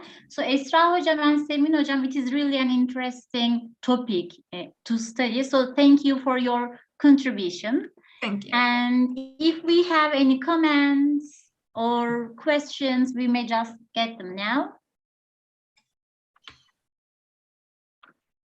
If not, okay, I guess there isn't any question. Okay, so thank you again, Semin Hocam and Esra Hocam. Semin Hocam, your microphone is off. You're welcome. Thank you. Okay, good. So now we have the next presenters, Ahmet Erdos Yastıbaş and Meltem Huri Baturay, and their presentation's title is Understanding Techno Stress of Turkish EFL Teachers in the Pandemic Era. So Ahmet Hocam. Okay, merhaba hocam. Merhaba. And I'm sharing my screen with you. And today I'm going to make a presentation about understanding techno stress of Turkish EFL teachers in the pandemic era. I conducted this research with Professor Dr. Meltem Huri Baturay from Atılım University. And this is the content of our presentation. First, I will give you information about the introduction, literature review, the aim of the study, and research questions. Secondly, I will give you information about the methodology, and then I will present you the preliminary findings of our research. Then I will end my presentation with discussion and conclusion part. First of all, in order to understand the aim of this research, it is important to know what technostress means. Technostress, we can define technostress in two ways. The first one is the type of stress that the use of technology creates, and the adaptation disorder that failure in dealing with technology in a healthy way leads. So as you see, as we can understand from the definition, technostress is related to our use of technology. And when it comes to the effects of technostress on teachers, on the individuals, we can say that if we are technologically stressed, we feel tired, anxious, depressed, and dissatisfied with our jobs, and we will be willing to give up using technology in our job or in teaching English to our students, and we will have a reduced job performance, I can say. And when we reviewed the literature, we have found out that teacher technostress has become a popular research topic in recent years. And there are several studies on technostress and teachers in the literature. And these studies focus on the reasons of technostress among teachers, what may reduce technostress among teachers, technostress levels of teachers, and the effects of technostress on teachers. And most of these studies show, almost all of the studies made about the technostress levels of teachers have indicated that the teachers in those studies have experienced a low and moderate level of technostress. And when it comes to the aim of the present study, with this study, we aim to find out the technostress levels of Turkish EFL teachers in the pandemic era and what causes and does not cause technostress among Turkish EFL teachers by answering the following research questions. We have 3 research questions for this study. What are the technostress levels of the Turkish EFL teachers? What causes technostress among Turkish EFL teachers if they feel technological stress? And what does not cause techno stress among them if they do not feel technological stress. Unfortunately, because of COVID-19, we couldn't collect the data as much as we wanted. So this study, we had to design this study as a small-scale mixed method study. We could only reach 7 Turkish EFL teachers who worked in a Turkish university. And to collect data, we used the adapted version of Techno Stress Scale developed by Wang, Tan, and Lee. And we added an open-ended question to this questionnaire. To analyze the quantitative data, we used descriptive statistics. And to analyze the qualitative data, we used content analysis. And we categorize our findings as quantitative findings and qualitative findings. I will start with the quantitative findings. If you look at this is table 1, and table 1 presents us the descriptive statistics related to the items of the total related to the items of Techno Stress Scale. And if you look at item 1, 2, and 3, we see that our participants feel stressed. Our participants reported that they felt stressed to adapt to technology-enhanced teaching, and they found it difficult to effectively use technology-enhanced teaching due to their limited investment of time and effort, and they felt stressed to cope with the high demands of technology-enhanced teaching with their current capability. And if we look at item 4, we see that the same number of participants, 3 participants reported that they were pressured to change their current teaching habit and preference to meet the requirements of technology-enhanced teaching, while 3 participants did not feel the same way, did not feel so. And when we look at the rest of the items, again, we see that most of our participants in this study were not comfortable with the pervasive invasion of technology-enhanced teaching in all aspects of their work. They were irritated by the vast variety of technology-enhanced teaching, and they felt stressed as the various forms of technology-enhanced teaching. Sorry, Meral Hocam, can you turn off your microphone, please? Teaching. Yes, Hocam, sorry for the interruption. Okay, thank you, Hocam. Thank you for your warning. And when it comes to the last one, we see that again, 3 participants felt stressed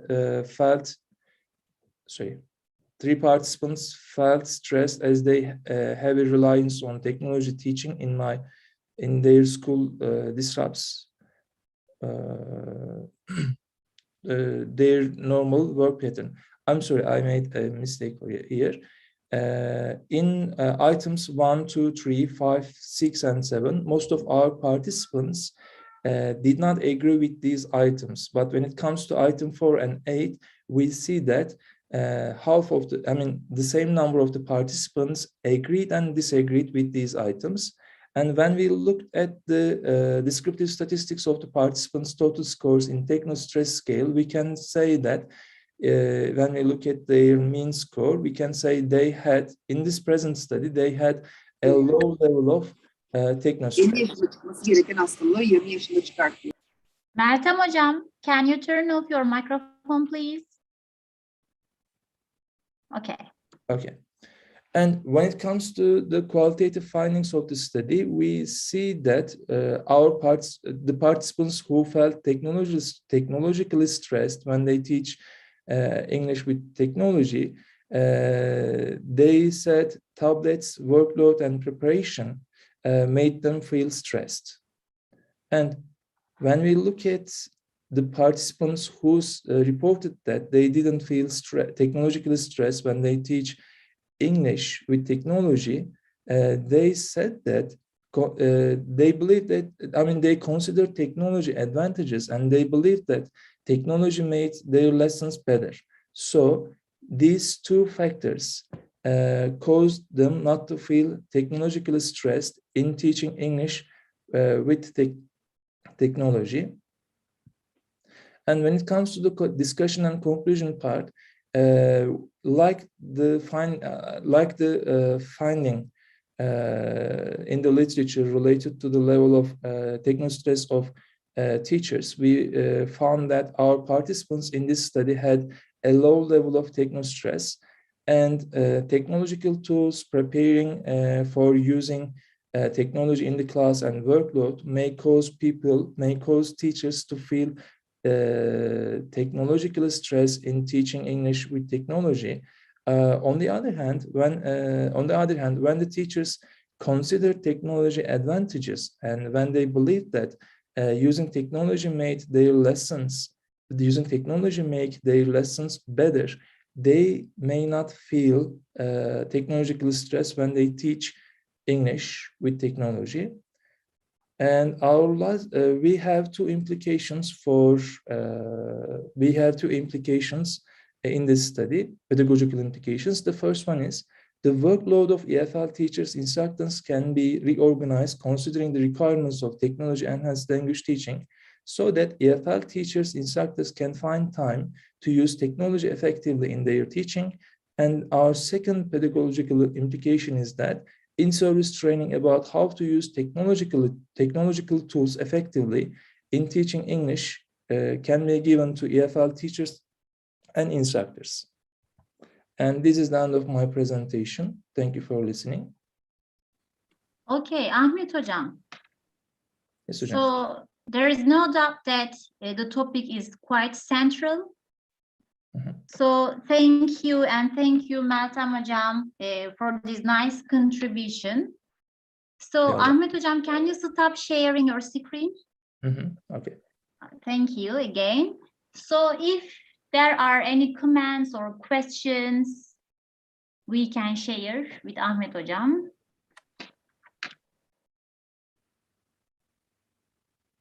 Yeah. Yeah. Okay. So yeah, our guests give their thanks to you, Ahmet Hocam. Thank you, Hocam. Okay, I guess Damla Hocam. Yeah. So I guess there isn't any question now. So thanks again for your contribution. Thank you. Good. So the next presenter is Damla, and her topic is the effect of enrollment age in early childhood education on 2018 PISA results. Okay, thank you Damla Hocam. Merhaba hocam. Öncelikle sunum dilim Türkçe. Üzgünüm bunun için. Okay. Fark etmeyeceği söylendiği için ama istediğiniz zaman çevirisini yapabilirim. You can do it. Okay.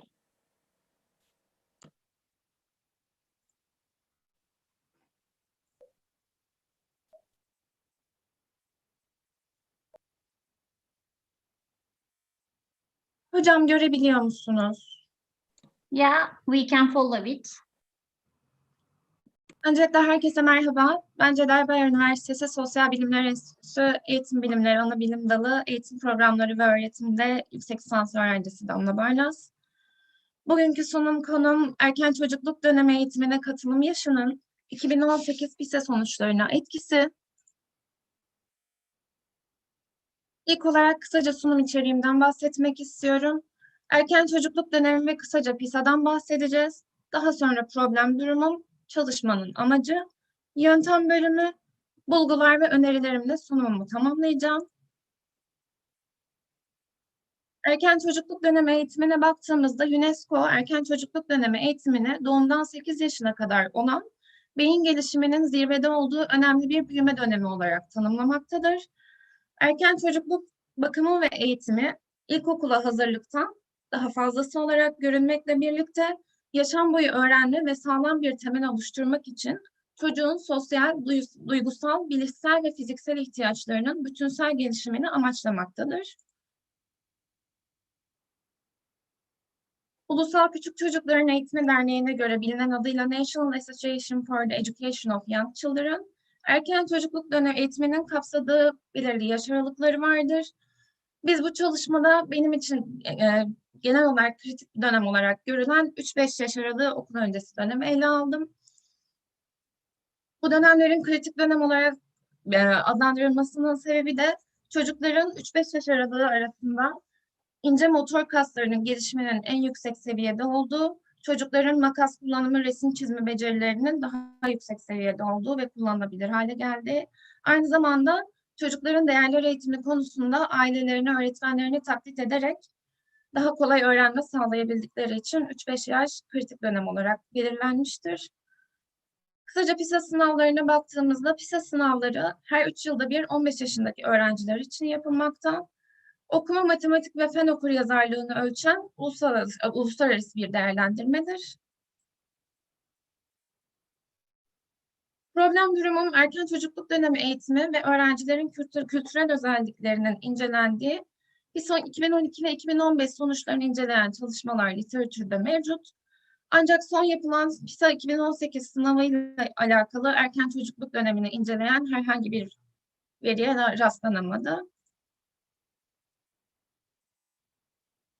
Bu sebeple çalışmamın amacı OECD ülkelerinin erken çocukluk dönemi eğitimine 3-5 yaş aralığında katılım oranlarını belirleyerek bu eğitimin PISA 2018 sonuçları etkisi hakkında güncel verileri ortaya koymak.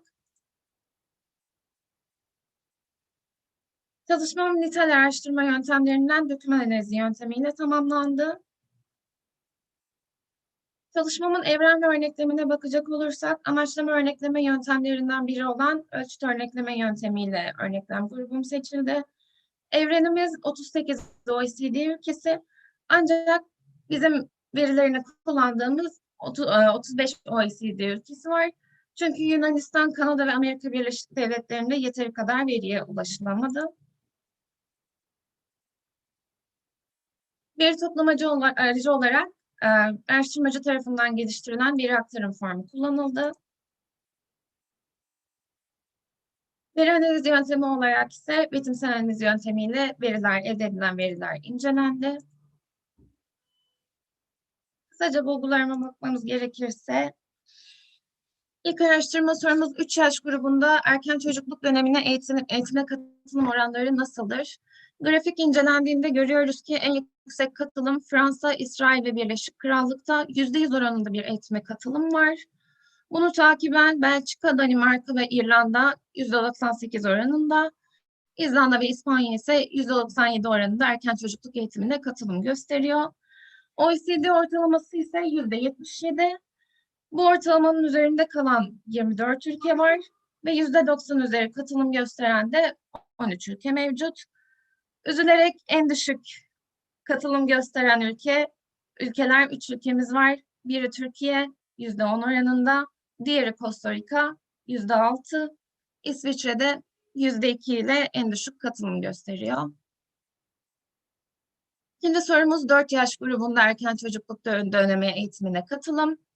4 yaş grubuna baktığımızda Danimarka ve yine Fransa ve Birleşik Krallık'ta %100 oranında erken çocukluk dönemi eğitimine katılım oranı var.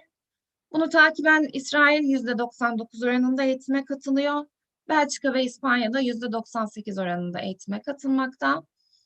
En düşük iki ülkeden biri Türkiye. Türkiye %39 oranında 4 yaş eğitimine katılıyor. İsviçre %49 oranında erken çocukluk dönemi eğitimine katılıyor. 4 yaş grubunda OECD ortalaması %89. Bu ortalamanın üzerinde kalan 35 ülkeden 24 ülke var. %90 üzeri eğitime katılan da 23 ülke var. 5 yaş grubunda erken çocukluk dönemi eğitimine katılım oranları nasıldır sorusuna baktığımızda ise yine Fransa'yı %100 oranıyla eğitime katılım gösterdiğini görüyoruz. Bunu takiben bu sefer Danimarka ve Hollanda %99 oranında ve 3. sırada da Avusturya, Belçika, Norveç, İspanya ve İsviçre yer alıyor. %98 oranında erken çocukluk dönemi eğitimine katılım gösteriyorlar. OECD ortalamamız bu yaş grubunda %83 ve %83'ün üstünde kalan 28 ülkemiz var. %90 üzeri eğitime katılımda 25 ülkede görüyoruz. En düşük katılım Avustralya, İrlanda ve Yeni Zelanda'da. Avustralya'da %21, İrlanda'da %5, Yeni Zelanda'da da %4. Birleşik Krallık'ta %0 olduğunu görüyoruz. Burada bir istisnamız var. Birleşik Krallık erken çocukluk dönemi eğitiminin 4 yaşta son bulduğunu 5 yaşa gelen her çocuğun zorunlu eğitim olarak ilköğretime başlaması gerektiğini söylüyor. Fransa'ya baktığımızda ise 3 yaş grubunda da Fransa'nın %100 eğitime katılım gösterdiğini görüyoruz. İlk verileri elde ettiğimizde eğitimin zorunlu olduğunu düşünmüştük. Ancak Fransa'da bir ilk erken çocukluk eğitimi dönemi okullarda 1771 yılında başlıyor. Eğitimler kesinlikle zorunlu değil, ücretsiz olarak sağlanıyor. Ve Fransızlar bu eğitimi bir gelenek olarak gördükleri için %100 oranında eğitime katılım gösteriyor. 3-5 yaş grubu aralığındaki erken çocukluk dönemi eğitimine katılım oranları ve PISA fen okuryazarlığı sonuçları arasındaki ilişkiye baktığımızda genel olarak eğitime katılımla, katılım oranlarıyla PISA sonuçlarının doğru orantılı olduğunu görüyoruz. Ancak bazı istisnalarımız var. Bu istisnalar da öğrencilerin sosyoekonomik durum, genellikle sosyoekonomik durumlarından dolayı kaynaklandığını bulduk. Bu yaş grubu aralığındaki erken çocukluk dönemi eğitime katılım oranlarıyla matematik okuryazarlığı sınavını karşılaştırdığımızda yine verilerin doğru orantılı olduğunu, ancak yine birkaç istisnamız olduğunu görüyoruz. İsviçre, Türkiye ve Birleşik Krallık. Ve son olarak okuma sınavına baktığımızda yine sonuçlarımız genel olarak doğru orantılı, birkaç istisnamız var. Ve şurada gördüğümüz gibi İspanya 0 puan olarak gözüküyor. İspanya PISA sınavlarının okuma bölümüne katılmıyor, katılım göstermiyor. Kısaca önerilerime bakarsak, bir sonraki çalışmalar için OECD üyesi olmayan ülkelerin verileri incelenebilir ve üye ülkelerle karşılaştırmalar yapılabilir. 2018 sınavının üzerinden 3 yıl geçtiği için bu sene PISA 2021 sınavı yapılacak. Bu sınavdan sonra çalışma tekrar güncellenebilir. Aynı zamanda farklı değişkenlerin PISA sonuçları üzerindeki etkileri de incelenebilir. Sunumdaki kaynakçam bu şekilde.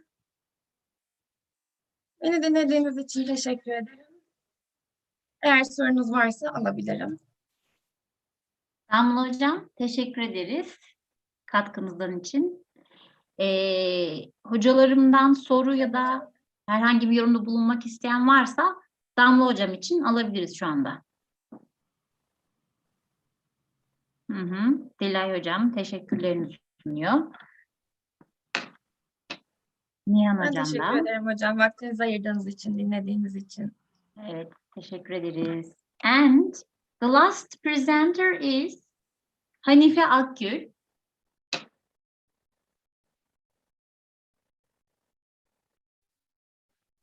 Okay, so the topic is examination of the attitudes of X, Y, and Evet, Z. merhabalar.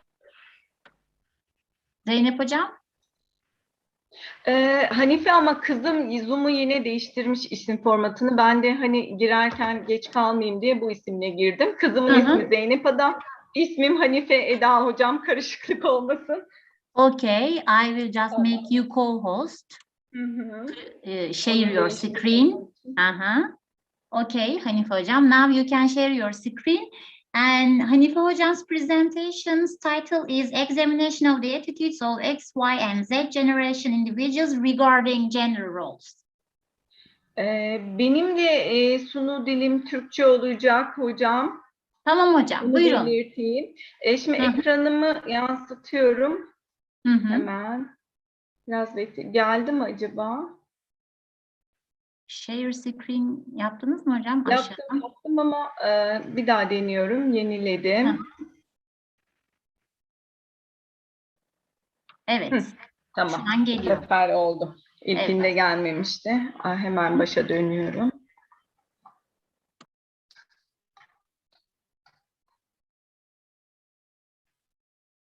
Yalnız slaytım benim de evet şimdi oldu.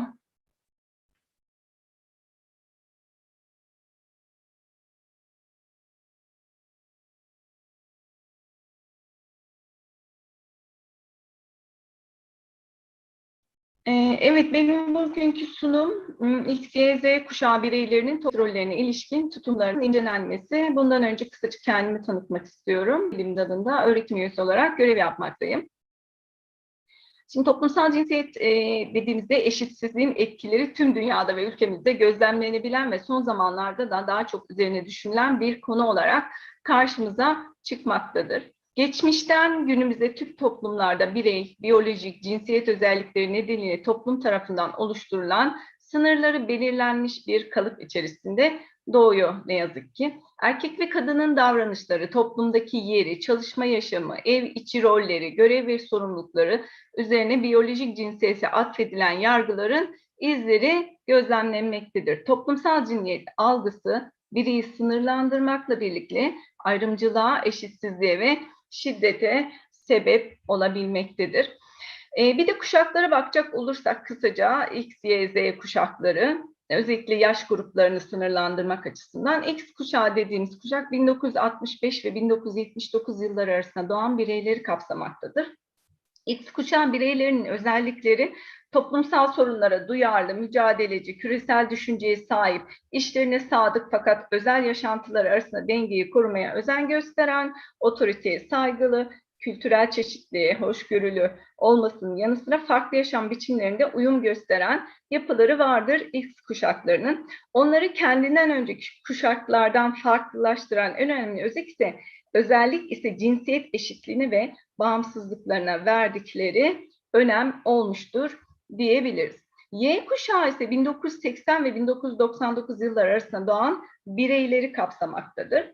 Y kuşağını diğer kuşaklardan ayıran en belirgin özellik teknolojiye olan bağımlılıkları ve teknolojiyle gerek iş yaşamında gerekse sosyal hayatta iç içe olmalıdır. Y kuşağının genel özelliklerine baktığımızda geçmişteki zorlukları yaşamadıkları için her şey her zaman böyleydi ve böyle olacağını zannettikleri görülmektedir.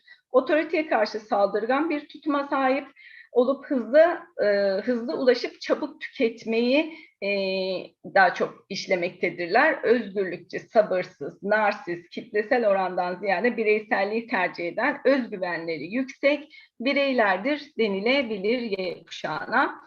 En çok tartışılan Z kuşağı 2000 yılı ve daha sonrasında doğan bireyleri kapsamaktadır. Bu kuşağın özelliklerine baktığımızda ise genellikle işbirliğine yatkın, uluslararası fırsatları kovalayan, sadakat duyguları zayıf, yaratıcı ve amaç odaklı bireylerden oluşmaktadırlar. Kuşak üyelerinin siyasal, sosyal ve çalışma hayatında henüz çok fazla aktif bir rolü olmadığından bu grupla ilgili kaynak sayısı sınırlıdır diyebiliriz. Fakat internet çağında ve teknolojinin içinde gözlerini açan kristal nesil bilgisayar, akıllı telefon, tablet, cep telefonu, müzik çalar gibi yeni iletişim teknolojisini kullanarak birden fazla görevi hızlı ve aynı anda yerine getirebilmesiyle diğer kuşaklardan biraz daha farklılaşmaktadır diyebiliriz. Bu açıklamalar doğrultusunda araştırmamızın amacı X, Y, Z kuşağı bireylerinin toplumsal cinsiyet rollerine ilişkin tutumlarını karşılaştırmak, toplumsal cinsiyet rollerine ilişkin tutumda kuşaklar arasında bir farklılaşmanın olup olmadığını incelemektir diyebiliriz. Bu amaç kapsamında şu sorulara cevap aranacaktır. X, Y ve Z kuşağı bireylerinin eşitlikçi cinsiyet rollerine ilişkin tutumlar arasında anlamlı bir fark var mıdır? X, Y, Z kuşağı bireylerin kadın cinsiyet rollerine ilişkin tutumlar arasında anlamlı bir fark var mıdır? X, Y, Z kuşağı bireylerinin evlilikte cinsiyet rolleri, geleneksel cinsiyet rolleri ve erkek cinsiyet rollerine ilişkin tutumları arasında anlamlı bir fark var mıdır? Sorularına cevap aranacaktır. Araştırmada ilişkisel tarama modeli kullanılmıştır. Araştırmanın evreni Türkiye'nin çeşitli illerinde 2020-21 yılları arasında yaşayan yaşları 14 ile 56 yaş aralığında bulunan bireyler oluşturmaktadır. Örneklem ise araştırmaya gönüllü olarak katılmayı kabul eden X kuşağında yer alan 84 katılımcı, Y kuşağında yer alan 208 katılımcı ve Z kuşağında yer alan 151 toplamda 443 katılımcı oluşturmaktadır. Verilerin toplanması işlemi COVID-19 pandemisi sebebiyle internet ortamında Microsoft Forms aracılığıyla elde edilmiştir.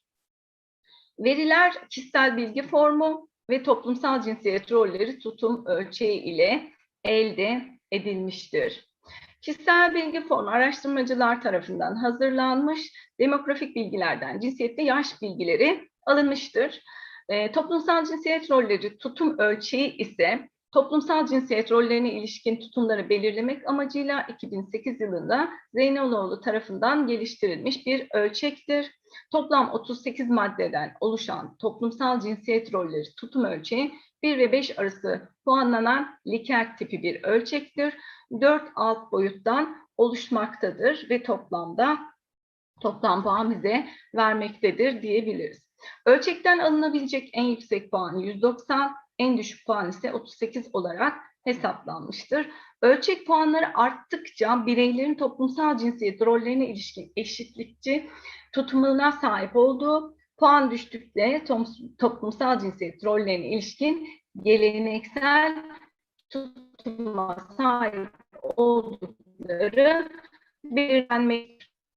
Verilerin analizinde paket program kullanılarak X, Y, Z kuşakları arasında farklılığın olup olmadığını test etmek amacıyla parametrik testlerden varyans analizi yani ANOVA kullanılmıştır. Yine aynı şekilde X, Y, Z kuşakları arasında ölçeğin alt boyutları arasında da farklılık olup olmadığına bakılmıştır.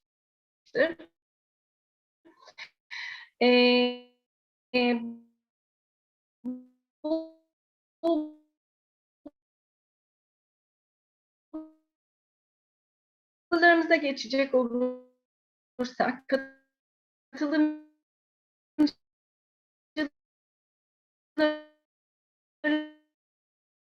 kuşa göre dağılan X kuşağının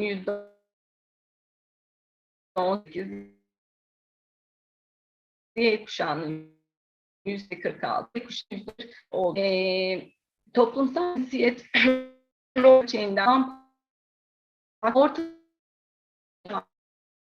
arasında çok yakın olduğu şu anda biliyor. Ölçeklerin yüksek olduğu maksimum 190, Z kuşağında ise minimum 44 puan, maksimum 190 puan. Biraz daha Z kuşağı uçlara hareket etmeyi öğrenmişler diyebiliriz. Evet, bulgulara bakacak olursak yapılan ANOVA testinde X, Y, Z kuşağının tek yönlü varyans analizi testinin sonucuna bakacak olursak tablo incelendiğinde X, Y, Z kuşağı bireylerinin toplumsal cinsiyet rolleri, tutum ölçü, puan ortalamaları istatistiksel olarak anlamlı bulunmuştur. Ortalamalar arası farkın hangi yönde olduğunun belirlenmesi için yapılan şiddet testinde X, Y kuşağı birey, Y ve Z kuşağı lehine anlamlı fark saptanmıştır. Bu durum Y ve Z kuşağı bireylerinin X kuşağı bireylerine göre toplumsal cinsiyet rollerine ilişkin daha eşitlikçi tutuma sahip olduğunu ortaya koymaktadır. Ölçeğin alt boyutlarında ise alt boyutlar kadın cinsiyet rolü, evlilikte cinsiyet rolü, geleneksel cinsiyet rolü ve erkek cinsiyet rolü olarak bakılan alt boyutlarında ise X kuşağı ile Y ve Z kuşağı arasında bütün alt boyutlarda istatistiksel olarak anlamlı fark bulunmuş. Bu fark Y ve Z kuşağı lehindedir denilebilir. Yani bu durum Y ve Z kuşağı bireylerinin X kuşağı bireylere göre cinsiyet rollerine ilişkin bütün alt boyutlarda eşitlikçi tutuma sahip olduğunu göstermektedir. Y ve Z kuşağı arasında toplamda ve alt boyutlarda anlamlı bir farka rastlanmamıştır. Anlamlı fark X ve Y, Z kuşağı arasındadır denilebilir. Yapılan çalışmada 1964-79 aralığında doğan bireyleri kapsayan X kuşağı katılımcılarının 1980-1999 aralığında doğan Y ve 2000 sonrasında doğan Z kuşağı katılımcılarına göre daha geleneksel tutumlara sahip oldukları sonucu çıkarılabilir. Bununla birlikte kuşakların ölçekten alınan toplam puan ortalamalarına göre eşitlikçi tutumlara sahip oldukları yorumu da yapılabilir. Her ne kadar X, Y, Z kuşakları arasında anlamlı fark olduğu söylense bile X kuşağının ortalaması da ölçekten aldıkları ortalama puan yüksek olduğu için aslında bütün kuşakların eşitlikçi tutuma sahip oldukları söylenebilir. Bu araştırma sonucunda yapılacak yeni araştırmalar için şöyle neler söylenebilir bakacak olursak. Kuşak değişkenliğiyle birlikte diğer sosyodemografik özelliklerin ve bunun yanında sosyoekonomik özelliklerin de incelenmesi araştırmanın kapsamını artıracaktır. Yapılacak yeni araştırmalarda X, Y, Z kuşaklarının toplumsal cinsiyet rolleri çerçevesinde aile içi yaşamı algılama biçimleri ve toplumsal cinsiyet kapsamında mesleklere ilişkin bakış açıları arasındaki ilişki ortaya konulabilir. Yapılacak yeni çalışmalarda X, Y, Z kuşağında yer alan bireylerin toplumsal cinsiyet rollerini, edinim kaynaklarını belirlemeye yönelik çalışmalarda olabilir. Ayrıca araştırmaya ayrılan zamanın sınırlı olması ve pandemi şartlarının getirdiği olumsuz etkileri veri toplama sürecini zorlaştırmış olup katılımcı sayısının beklenilenden düşük olmasına neden olmuştur. Katılımcı sayısının artırılması ve araştırmanın daha geniş bir zaman dilimine ele alınması daha genellenebilir sonuçlara varılmasını sağlayacaktır. Ve son olarak da bu çalışmanın Türkiye'nin 7 ayrı bölgesinde eşit katılımcı sayılarıyla yapılması, toplumsal cinsiyet rolüne ilişkin bölgesel farklılıkların saptanmasına ve katılımcı oranlarının daha net karşılaştırılmasına katkı sağlayacaktır diyerek sunumuma son veriyorum. Biraz dakika sınırından dolayı Yok hızlı hocam. sunmuş olabilirim. Teşekkür ederiz katkılarınızdan ötürü. Evet, biraz süremiz kısıtlı olduğu için Evet. biraz yorduk hocam. Teşekkür ederiz. Ekran paylaşımını kapatabilirsiniz isterseniz hocam. Hemen, evet, tamam.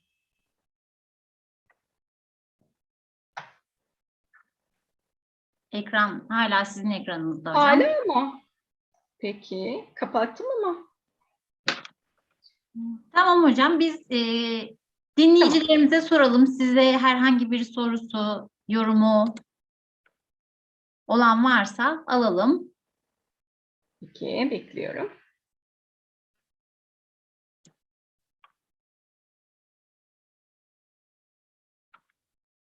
Evet, hocalarımız size teşekkürlerini belirtiyorlar. Biz de teşekkür ederiz hocam. Teşekkür ederim. Ben teşekkür ediyorum Eda hocam. Çok sağ olun. Evet değerli katılımcılar, bu session'ımızın sonuna geldik. İkinci session'ımız saat 2'de olacaktır. O zaman tekrar görüşmek üzere.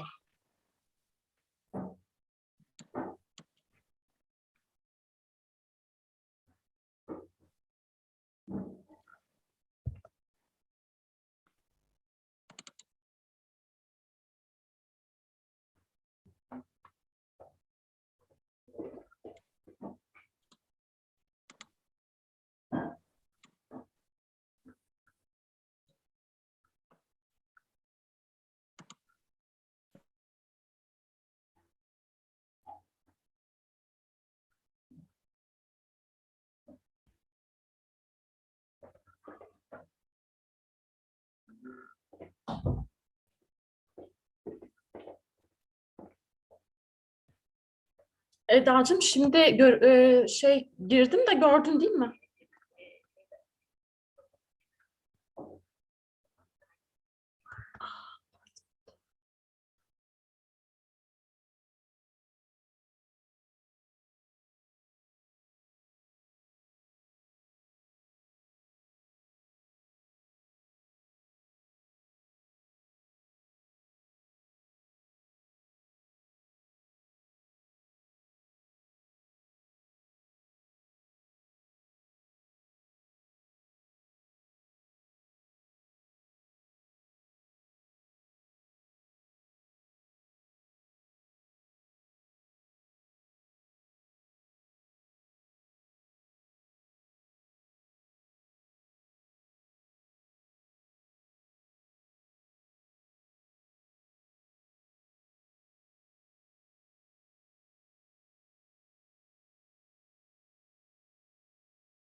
Oğlum katil. Seni bir görsünler diye. Bunlar kanal. Başka kim var? Semin Kazanoğlu'na bir bas oraya selam.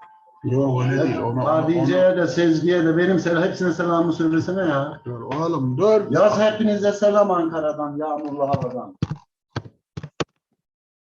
Merak etmeyin, iyileşiyorum. Herkes beni merak ediyor. Ben cevap veremiyorum. Daha şimdi orada...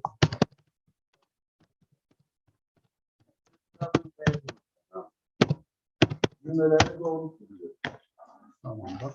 Yazdın mı ben diye? Yazdım da senin benim aslında benim sen de yaz. Arif sadece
Merhaba Pınar Hanım.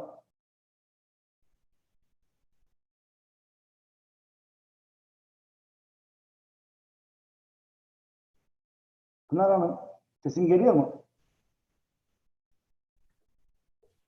Merhaba hocam. Siz Beni host duyabiliyor olmuş- musunuz? Evet hocam, siz host olmuşsunuz galiba değil mi hocam? Evet hocam, ben duyabiliyorum sizi. Sesiniz kesik geldi ama siz duyabiliyor musunuz beni? Evet duyuyorum hocam. Siz hostsunuz değil mi hocam kongrede? Evet hocam. Evet hocam. Birazdan başlatacağım hocam. Tamam hocam. Ben de hocam biraz sonra YouTube kaydını ben başlattım ama YouTube şu an devam ediyormuş ya. YouTube kaydını YouTube kaydını bir durdur. Bana host yetkisi verir misiniz hocam? Bana bir host yetkisi ver hocam. Şu an siz zaten co-host olarak görünüyorsunuz hocam. Hocam Şu an bir saniye. Şu an oldu mu? Şu an olması lazım. Evet host oldu. Tamam hocam. Teşekkür